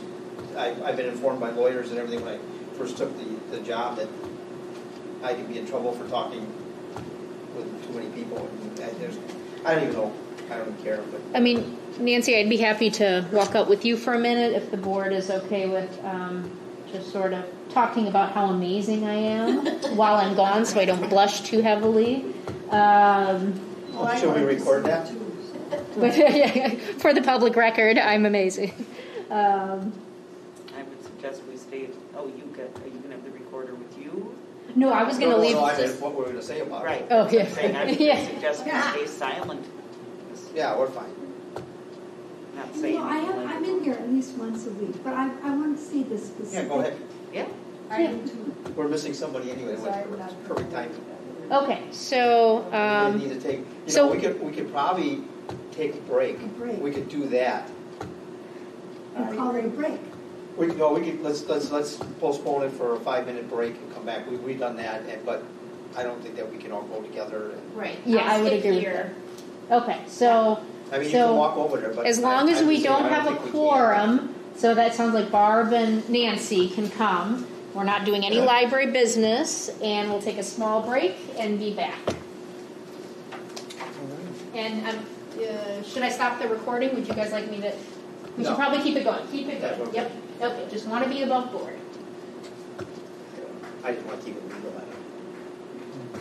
I don't want anybody suing me for stupid reasons. You know? Yeah, exactly. People look for those reasons. you Yeah. know? Sure. They're trying to pull something. We're trying to pull something. No, we're not. I mean, I don't know what they gain, but.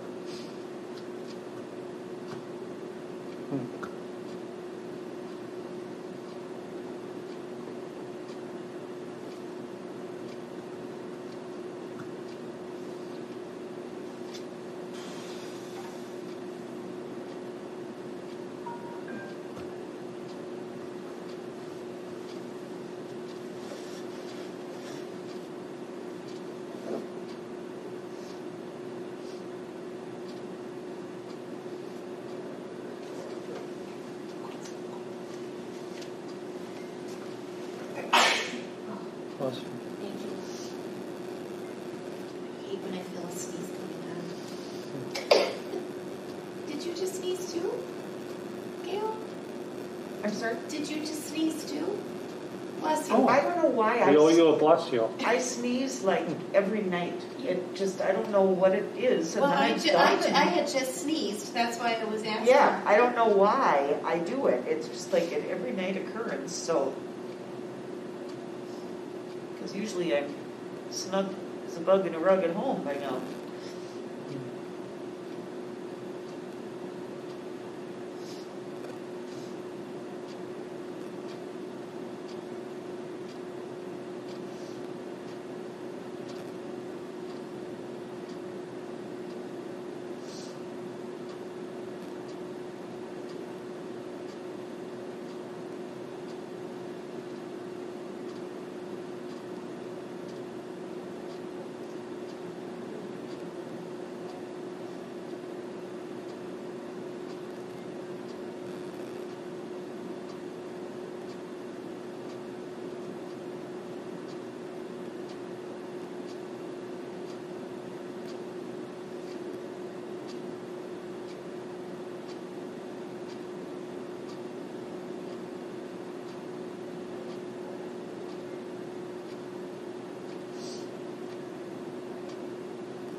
Polly when I Yeah, did it. she worked here quite a few years, if Oh, I recall. yes, some of them. Do you need me for anything? Oh, please go ahead and.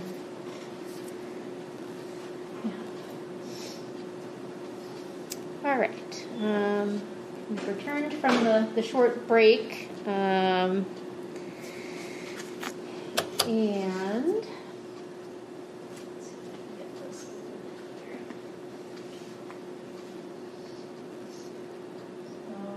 just as a reminder, we did a strategic planning year last year. So we did a lot of community surveys. We talked to lots of focus groups, lots of one-on-one interviews, and one of the projects that the community showed support for was the teen area, and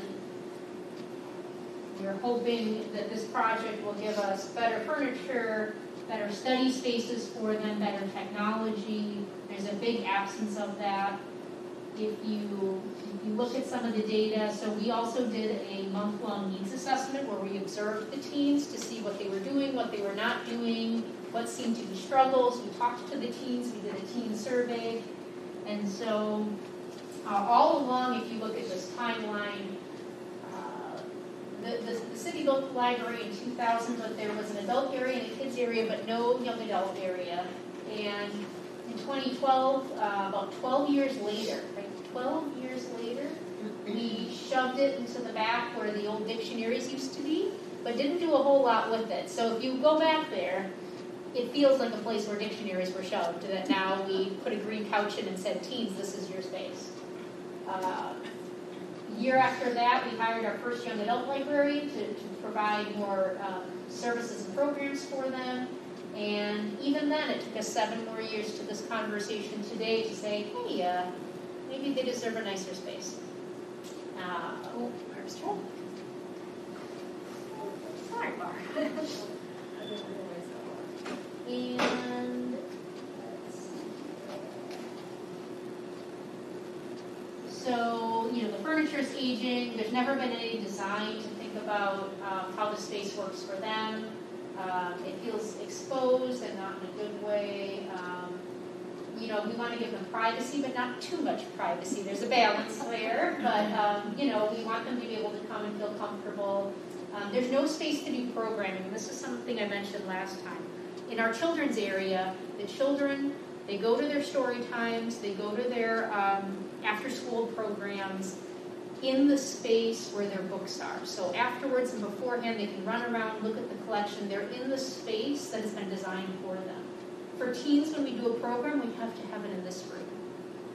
No offense to this room, but it feels like a place where a library board would meet, right? And that's not them, they're teens. So it's hard that we have to have programs away from what's supposed to be their space. It's too small for studying. There's not enough outlets or technology for them to charge their devices, their Chromebooks. There's little space to do group work. And someone asked me this a couple of years ago. They said, Brittany, do teens even still use the library?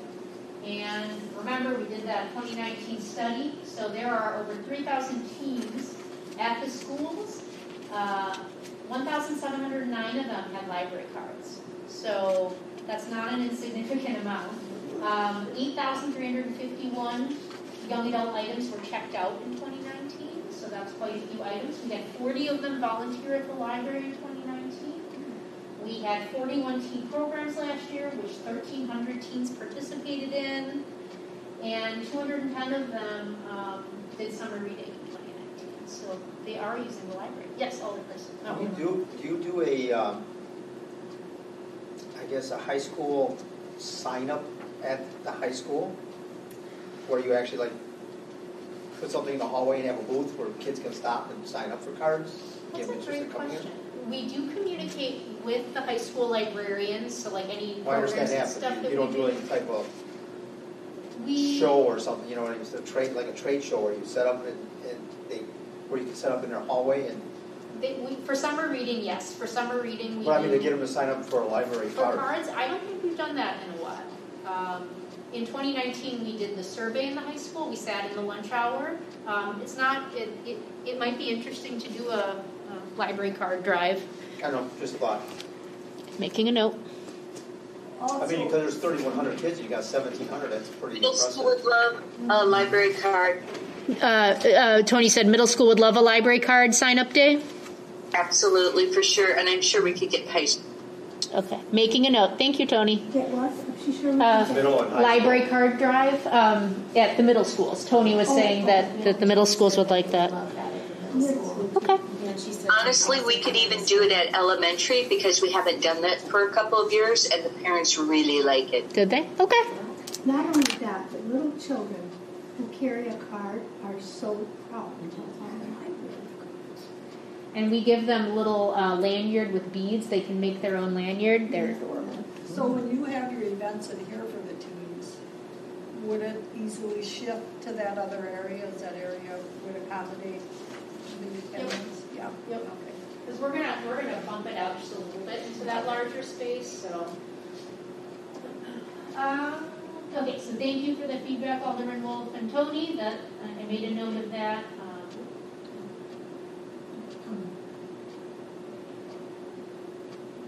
Okay. So. You guys have done some wonderful work on this. I'm really proud of the teen librarian. We spent a lot of time collecting data. So our library is open quite a few hours a year. Forget about this year, just ignore it. And homeschoolers rely on our library not only for the collection, but as a gathering place to meet. So we definitely want to be that space for teens, and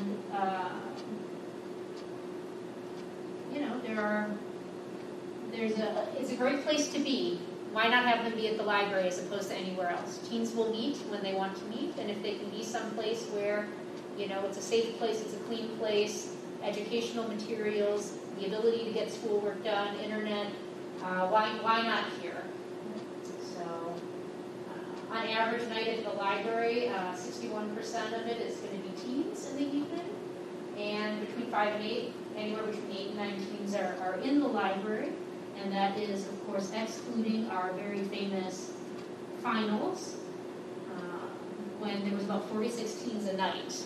And we were running around and handing out little bags of snacks for them and asking them questions about the library. So, and then ultimately, we want lifelong library users. We know statistically that kids get really excited about their library card and their little lanyard, and then they start to maybe read a little bit less. And if we can continue as a community to make them excited to come to the library and be a library user for life, that's really what we want to do. And again, Muskego is, in my opinion, remarkable in that we have good teen use, but we can always be better, and we always want to continue to reach out to them. So. We're having a shredding day. Perhaps a library card day would be something to consider. Well, September is National Library Card Month, and in the past we have done raffles. So for everyone who signs up, they can get put in a raffle to win prizes. So when my search supervisor gets back from vacation, actually one of the things we're going to talk about is National Library Card Sign-Up Month, and so we'll have to think about what we can do to make a big splash for that this year. And and frankly, the library card is of greater value than ever with our streaming services that we have. Even if they can't physically make it to the library or don't always want to, they can get more from home than ever before. So that card has become more powerful even than it used to be. So that is the young adult project. It is a project that would also go out to bid.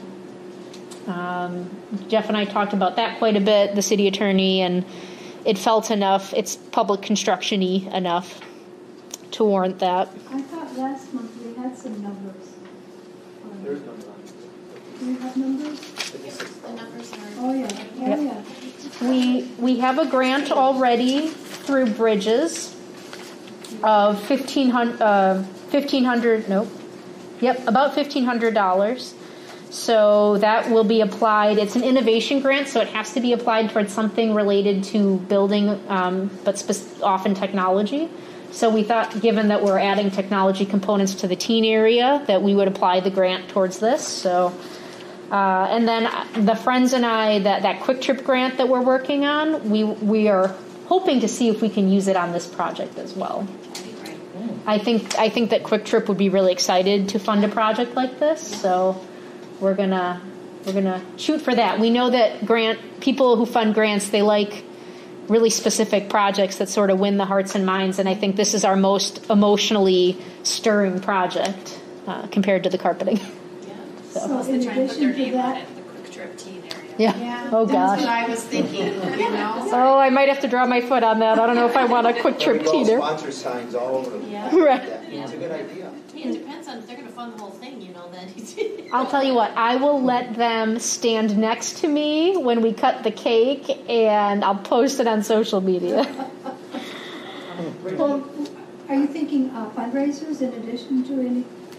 What are you thinking? Well, I'm hoping the fundraising usually comes from the friends on that. So I'm hoping that between the grant we already have through Bridges and hopefully the Quick Trip grant, I'm always going to look for funding sources, but I'm also hoping that the city capital request gets approved. So I have a question in general here.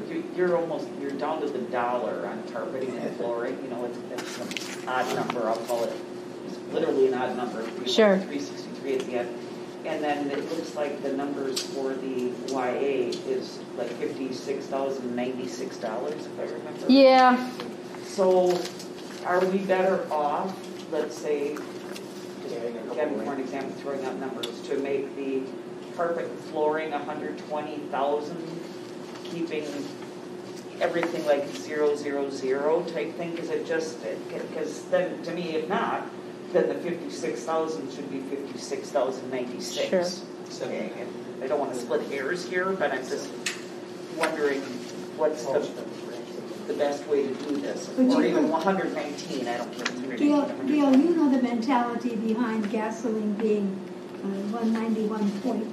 Sure, but it also that potentially holds you to an exact number. I guess that's because the carpet is just kind of the thing that's jumping out at me as being Sure. exact versus the other things being rounded up as we're talking about. So is that a separate carpet expense, or when you carpet, will you carpet that whole area too? the carpeting is built into the young adult costs. But I think she's saying when she Right. does the carpeting, are you going to do that room at the same time? Yeah. Yeah, so Because you're gonna have That'll to save lift you. those That'll cases save you and- money by doing it at the same time. Right. Don't you have to lift those shelves that are in there now to put carpet back there too? yes. So here's the tricky thing. I had a very long conversation with the city attorney today, and I said to him, does it behoove us to move the young adult carpeting in with the general Right. carpeting project? Right. What should I do that or not? And he and I sort of went back and forth about it, and we talked about this in strategic planning too. The one caveat is, let's say there's a scenario where all the capital projects don't get approved. Like, let's say the carpeting one doesn't get approved. Let's say council says, no, The other one does. you're right. Then all of a sudden I have no flooring in the teen area when we're already moving the shelves. Here's something you could do, and you could probably talk to Scott in engineering. I think he does this. Is you can do separate bids and a bid together, Interesting. and so that you actually might. And if you get one contractor that does it all, they just come through in one sweep. Save money. They're already here. They're not bringing. We do that with tarring projects. So maybe it's a different scale. I don't know. But So- I think you can ask for 2 bids from each person, a separate bid on each and a together bid, and it might come out to save you Together some money. ones are usually cheaper. It usually is.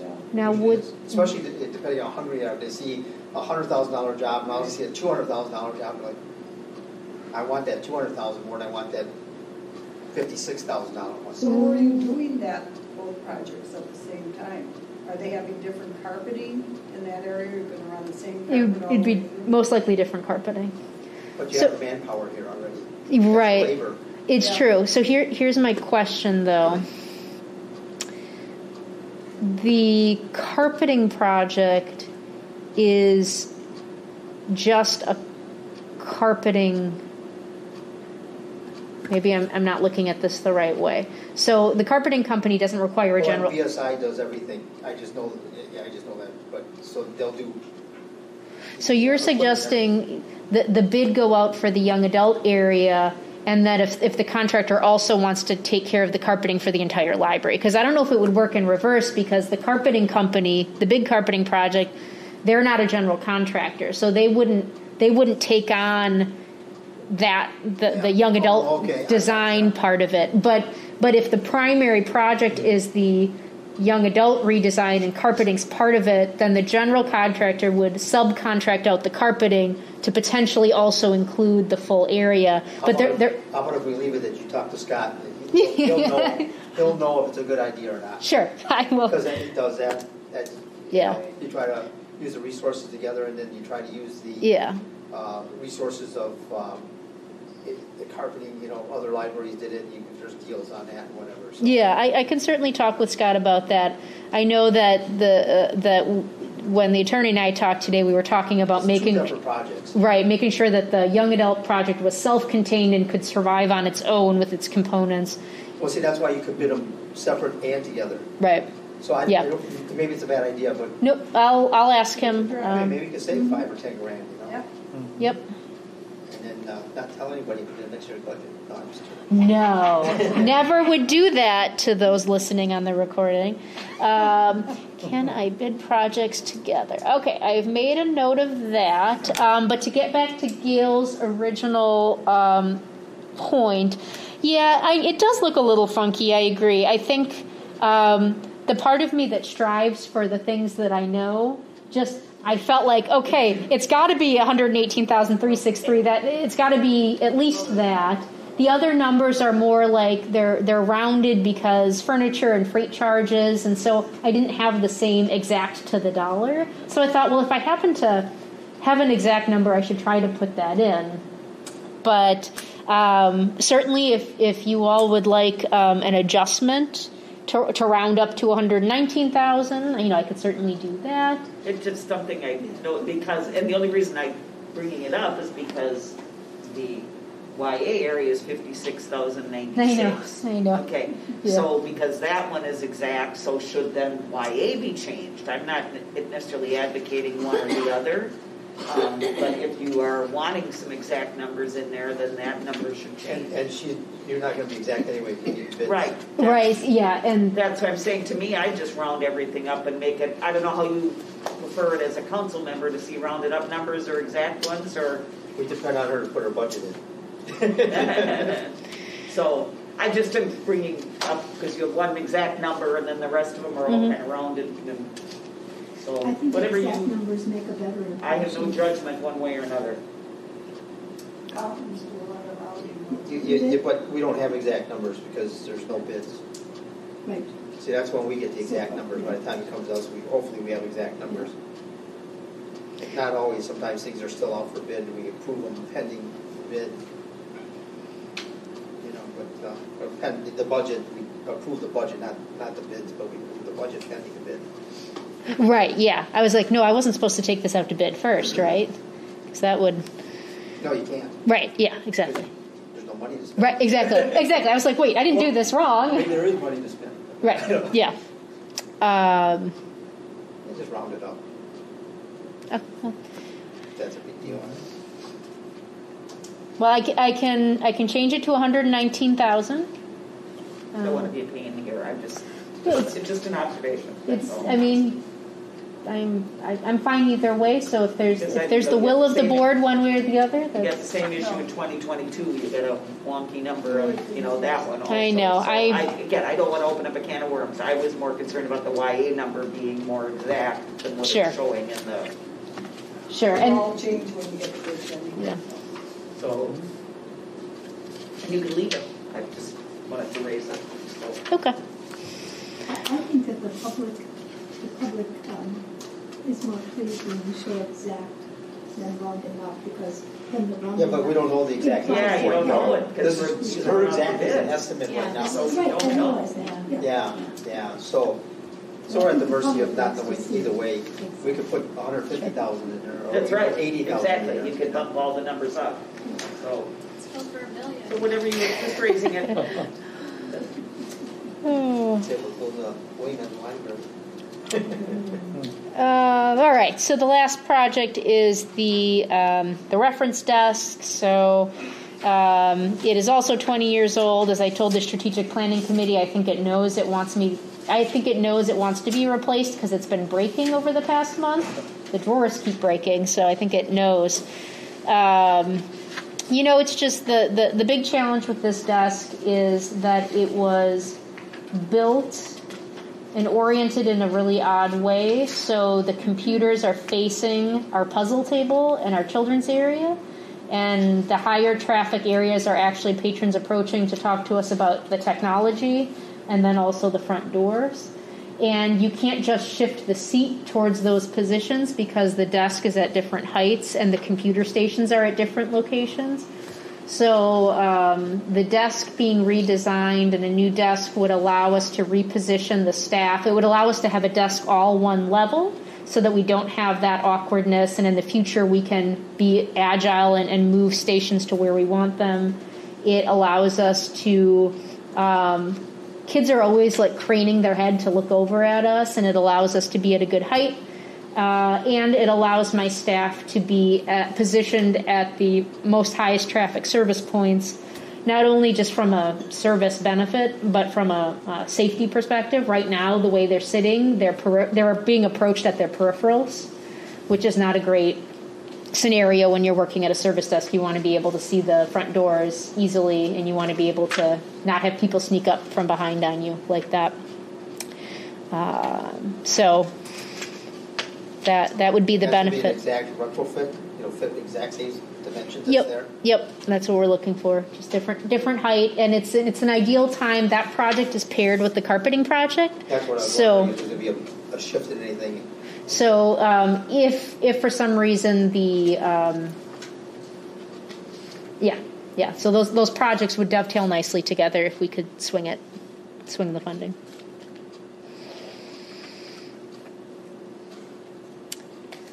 So that's it. That's the. If you were to prioritize these three items. Great question. 1,100% the teen area, without a doubt. I would. It's something that we're really passionate about. I think that it would bring the most immediate service value to patrons. I mean, carpet needs to be done. We need to maintain the building, but in terms of people's hearts and in terms of what we can bring to patrons, that would by far be the project I would recommend. I agree totally. Well, especially since we've done the children's area, it's almost like paying respect for them as they grow older, that they've also got a wonderful area that they can go to in their teens. Yeah, that's a really good point. And I don't think people notice the carpeting as much as, wow, look what we did for the team. And like they're saying for the children's area. I see the service desk redesign has 2 years. The circulation desk would be next. Oh, okay. That desk is a hot mess. I would love to demo it and just put up a card table. A card table would be better than that desk. It is like jamming. We'll give you the $56 for the card table. Yeah, thank you. Ever generous. Probably we're only saving $39,000. Right. Gail, what can I? You didn't go over really on the. Is there those screens? Because we were unsure about that strategic plan. So Gail was talking about back to the teen area. There was just a bit of a visual map on packet page 26, and there are some sound absorption screens that would help. So if teens are if we were doing a program in this back area, or if there was technology going on, or if there was group studies, the sound absorption screens would help deaden the noise so it wouldn't bleed out into the computer area. And that's where that line is. Oh, this is it? Yep, because this is, So picture this being the break room where your body is. And And so that, yeah, they would just, you could slide them to one So side. this is the great room here? Yep, that's the great room past that booth and seating. But you'll see there's a lot more group seating for teens. We know how many collaborative projects are happening now in middle and high school, so we want to accommodate that. Kind of what I needed to. How far are you bumping that out into the great room? Oh, I don't remember the exact measurement. It's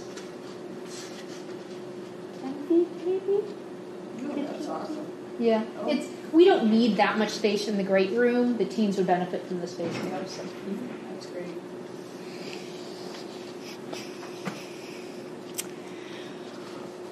All right, so that's capital. All right. Did we plan on modifying these numbers? Or are we going to need a proposed amendment?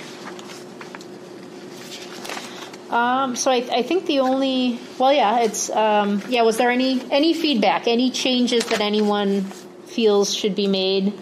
2022 through 2025 are just really raw estimates. I mean, it took me a lot just to get these estimates, frankly. These projects have a lot of components to them, right? So 2022 through 2025 have big asterisks. Scott gave me some recommendations so that I can get really good numbers for the parking lot and the roof, because those are going to be big projects later on. So those are placeholders. I'll get better numbers. I plan on starting much earlier and not having a pandemic to contend with. Yeah, that's what I was going to say. No more pandemics allowed. Well, unless the bubonic plague Get the squirrels out. makes it come back. Right, We'll see. No more squirrels. There will be The another trench pandemic, fever. depending who gets reelected or not. Yeah, right. Yeah, so any changes to the submitted document that you would recommend?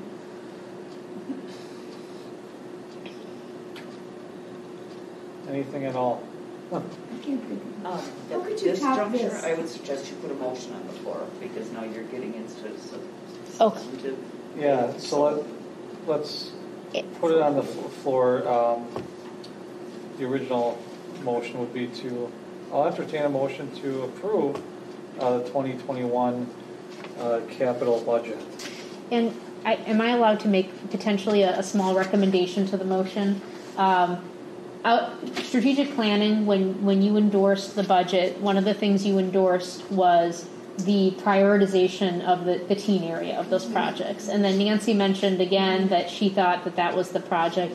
So it would be lovely if I could bring an endorsement from the library board to the council that, because we don't know what the other capital projects are from other departments. It could be there's a lot of really big road projects coming up.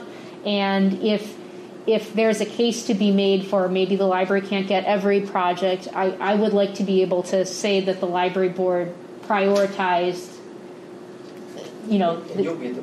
I will be, but I want to make sure that I'm not speaking for you all. It would be nice if the motion included a prioritized recommendation. My opinion is that could Give them an limit you option. on getting other things. Okay. Yeah. Well, and you're the present your expert. budget, and Okay. then, when we go through it's not finalized. Right. We say, okay, fine, we'll go through, we'll do this.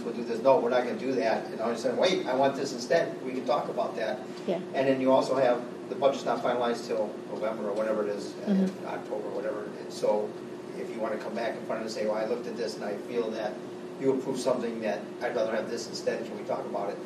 I don't see a problem with that. I mean, I'd rather do that, There's always a wiggle room, obviously, to If you come put back the later. recommendations in now, we're going to look at that and someone's going to go, oh, you really don't need this, you really want this, that's all we're going to give you. Well, and to be honest, I wouldn't have mentioned it, but if pressed to make hard choices, I would like to know what the board thinks. Yeah, and that's fine. But yeah, but I agree with you. wouldn't That's, put it in as a yeah, motion. no, I I would would. put the motion I in, see. and then we can discuss it. Okay, So I get it. somebody has to make a motion to approve, and then you can discuss it. I get it. Okay. Yes, I it so has been move- brought forward. I move that we approve the 2021 capital budget As it. as it is. There it is, all right. it. Barb, I'll thank you. second that. All right. Now, if you Second. want to discuss it, we can discuss it. So If you feel there's a priority as a whole, we can do that, but we can talk about it. My suggestion is not to make it a recommendation, right? Get it in the motion. Okay. If you want to do a consensus and have her talk about something when she's there, you feel comfortable with what she wants to do and what she knows the future of the library is, I would leave it at that. That's what I would do. Okay. Thank you. That's You don't want to. I told you last year, I think, on record for saying this again. And I'm not a guy who spends a lot of money and don't want to, but last year you didn't spend enough money, and I know you try to be conscious and stuff, but you got to look at what your maintenances are and things like that in the future. So you got to pick something, even if it's $5,000, and say this is going to help us in the future. You got to look at that. So it's great. The unfortunate part is this is government and not a private business. So although I want it to run like a private business, believe me, it can't. It just doesn't. Well, we have a lot of capital projects coming up the next 5 years, so I'll make up for lost time. You know what I'm saying, though. Yeah, I do. Just be careful what you do. And I mean, it's up to the council will look at that and will say, "What are you crazy?" Or, "Hey, that's good." Whatever. However it will be. That's when you jump up, Alderman Wolf, and say, "No, she's not crazy. Well, she's great." I might think you're crazy. Don't worry. But yeah, I mean, we'll discuss it. And we got a lot of other things that we look at. So, like you said, Yep. And at that time, don't feel ever afraid that you can't bring it back up. Okay. That's my opinion. I'm open, and I'll back anybody that would do that, just because I think people should have the right to change their mind and express their whatever they need to do for the budget. And if changes need to happen, then you should come back and say, I'm not comfortable with this. Can we take a second look at it? I have no problem with that. I mean, that's what we're there for. I appreciate that perspective. That's really helpful. So thank you. And it's not just for the library. I feel about the whole city that way. So.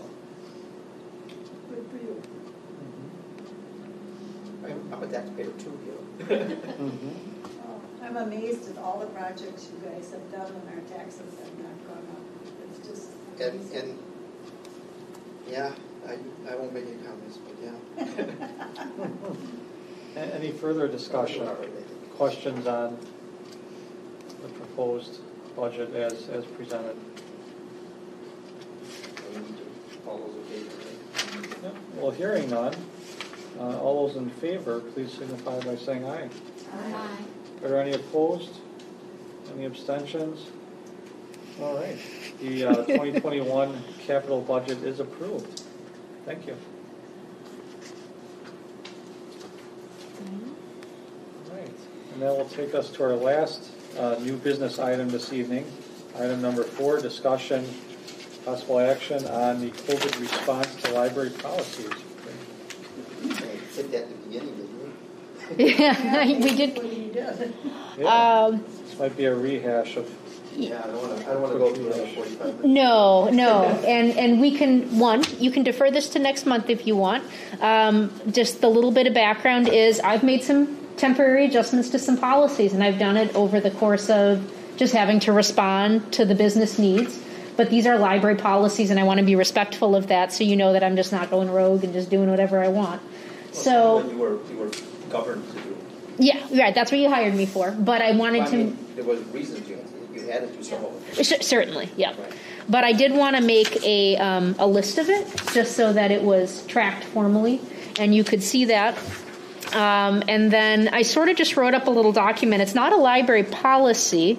It's just sort of a summary to hold me accountable for the things that I do related to library policies. And so if I have to take persistent but not permanent changes to library policies, the very first thing that I'll do is communicate that to you via email. It's just an FYI because we can't vote on anything in an email, but it's just so that you guys are updated on the changes that I've made if it's related to a library policy.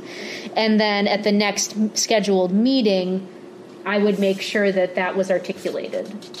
Kind of similar to what I did here. Here's the policy. This is the adjustment that I made and why. And if I did something completely off the rails in that email, you could reply to me personally and just say, Brittany, I'm fairly certain this is a really dangerous thing that should be done. And then at that point, I can figure out if we need to call a special meeting to discuss it further. Well, So this is good, so you have some tracking, and you go back and look at things. One suggestion I would say is the safe child policy, because it's temporary, is to put that back on the agenda, to take a look at it at the end of some time, I'm not saying when, and discuss it. Yep. And also investigate what other libraries are doing as well. And maybe from that, not saying to do this, is when you do your surveys out to people, at that time, and I'm not saying to do this, I'm just throwing it on the table, because I think 8-year-old myself is too young, but I don't run a library. You might want to survey your customers, I guess, is whatever word you want to use for that. So sure. Well, basically, in the state of Wisconsin, you can't babysit until you're 12. Oh, is that what it is, 12? Okay. Yes, and to me that seems like...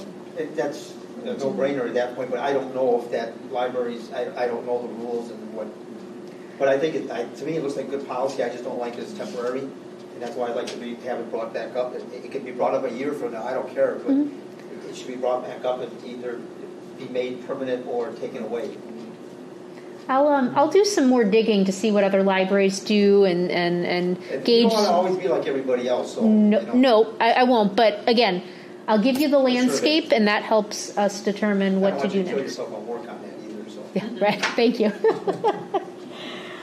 Is this something you want to add to the policies as an addendum, or is this just an FYI? No, this is just because it's temporary. I said it's a good thing. I just think that, I think we should make it permanent, but I don't know. I'm talking about the whole document, not necessarily the child. No, I pulled the child part out separate, but yeah. Everything she has on there, once it's down, it's a draft, we approve it, it's good, right? I mean, is that what you're looking for right now? Then what are we approving it to? Yeah, so, right, and this is part of the process I kind of want to ask about. So I wrote discussion action in case this was something. Again, the library policy emergency response is not a policy. To me, this is more a process and what your expectations are from me. So at this point, if you decide, Brittany, what you summarized here is basically what we hired you to do, then all I've done is inform you this is what I'm going to do moving forward. That's what I said. I like that part. I just brought up the part separate on the temporary because that's right. So then I single that out separate. Yeah, I'd like to see something become permanent on that. That's my recommendation. But you guys can say, hey, I leave it temporary or do it. And I'd like to see a firm policy. That's what I'd like to see. I'll certainly bring that back again. It doesn't have to be immediate. So. Yep, but in terms of this document here, you could do two things. You could decide, Brittany, even if there's a temporary change to a policy, we, the board, want to be able to approve it at the next board meeting. Or you could say, Brittany, as long as you keep us updated on these temporary changes and they're not permanent policies, yes, we want to approve. Temporary, just keep us informed. And I think what you're doing, sorry to interrupt you, is correct. We can look at this, like I just brought up one thing, just one opinion on all of us out of all this. Someone else might say, well, I don't like the library hour policy, and then we can talk about that. And then we can leave it back to you or put it as a permanent thing. So I think what you're doing is, in my opinion, is fine. I don't know what everybody else thinks. Yeah, if I was to make a change, I would just say, and I don't know if it's even necessary, is to make it not necessarily chronological by topic, but like the dates that you did some of this, I'm looking through it. And sure. That's not in order to keep this kind of a living document. Running living document. That makes sense. If you do something else, now does that mean if you do something with emergency response, does it belong under emergency response or chronological? I think, organization is going to be your choice, how you want to lay that out. Yeah, you can always refer back to the meeting date that this was presented to. Yeah, I think it might be better that if you put it like you said, so that. Yeah, like I don't want to make work, but I'm just saying, as far as that's one thing that's kind of missing. I think there was one other thing we read here where you did do the dates about when you did this, when you did that. Yeah. And then that way, it allows that document to have continuity. And I could probably see why the bottom of it. She did that too, because we were shut down for a month and a half. Or before, she's like in sync in a row, and now now you put a draft together. You're not, it being closed a month and a half, and the world being as crazy as it is right now. She's the only one of us that's here in the trenches. Right. Right? So I would think you're looking probably more for a consensus. You're not looking for a vote of any kind, just to. Yeah, I just again, I just want to make sure everyone's informed, and and as long as you feel informed and there's no concerns about the process for how I've been doing it and how you've been communicated to, then we're good to go. But if there are concerns or there's more information you need from me, I'm a librarian. All I ever want to do is make sure everyone has the right information. So. No, I think this is a great document. All of it. Yes, thank you for starting this. I'm comfortable with this. Yeah. Anybody uncomfortable? Maybe it's a better way to ask it. Well, very good. Thank you for putting this together, and keeping us informed. Good stuff. All right. All right. Communications and miscellaneous business is authorized by law. Brittany, anything else under that? The only other thing I have to add is that the trustee appreciation event that the system puts on every year is going to be virtual this year. They're getting an author to come. They'll send out a book, and people can attend via Zoom. So I'll give you the date for that in case you're interested in attending. In the past, it's been a dinner and an author speak, but they're not doing that this year. So I'll get you that information, but that was it. All right, thank you. Does everybody get a book, or is it? I think everyone gets a book because they don't have to spend the money on the dinner. Yeah. Yeah. And you don't know who the author is. I can't remember. I think his first name is Nick. I'm such a bad librarian. I don't know. I can't remember. I don't know that either. I'll send you the email. Bad librarian. I'm glad you knew it was a meeting. Yeah, right. I know. You have nothing else going on. Oh dear. Well, we better adjourn quickly so that Brittany can Yeah, don't rush ask off me and any more questions. figure this out. And I bet she'll do that before she goes to bed. Yeah. Knowing you. I can't leave a question unanswered. So at this time, I will entertain a motion for adjournment. I will make a motion to adjourn. All right, Camille, is there a second? Second. Thank you. Any further discussion on the motion? Hearing none, all those in favor of adjourning, say aye. Aye. Opposed? Abstentions? We are adjourned at 7:22 p.m. Thank you, everyone. Sorry, everyone. Budget meetings always long. Budget meetings are big. Who seconded that? Camille was the first. Who was the second? Was it Michelle? Yeah. I don't know. I think that's what it was. Yeah. Bye, Tony. Thank you. See you, Tony. So, See you, Alderman Wolf. I should be embarrassed to ask this question, but I'm so new at this. Who is Baker Taylor? That is a great question. They are our book company where we order most of our books from.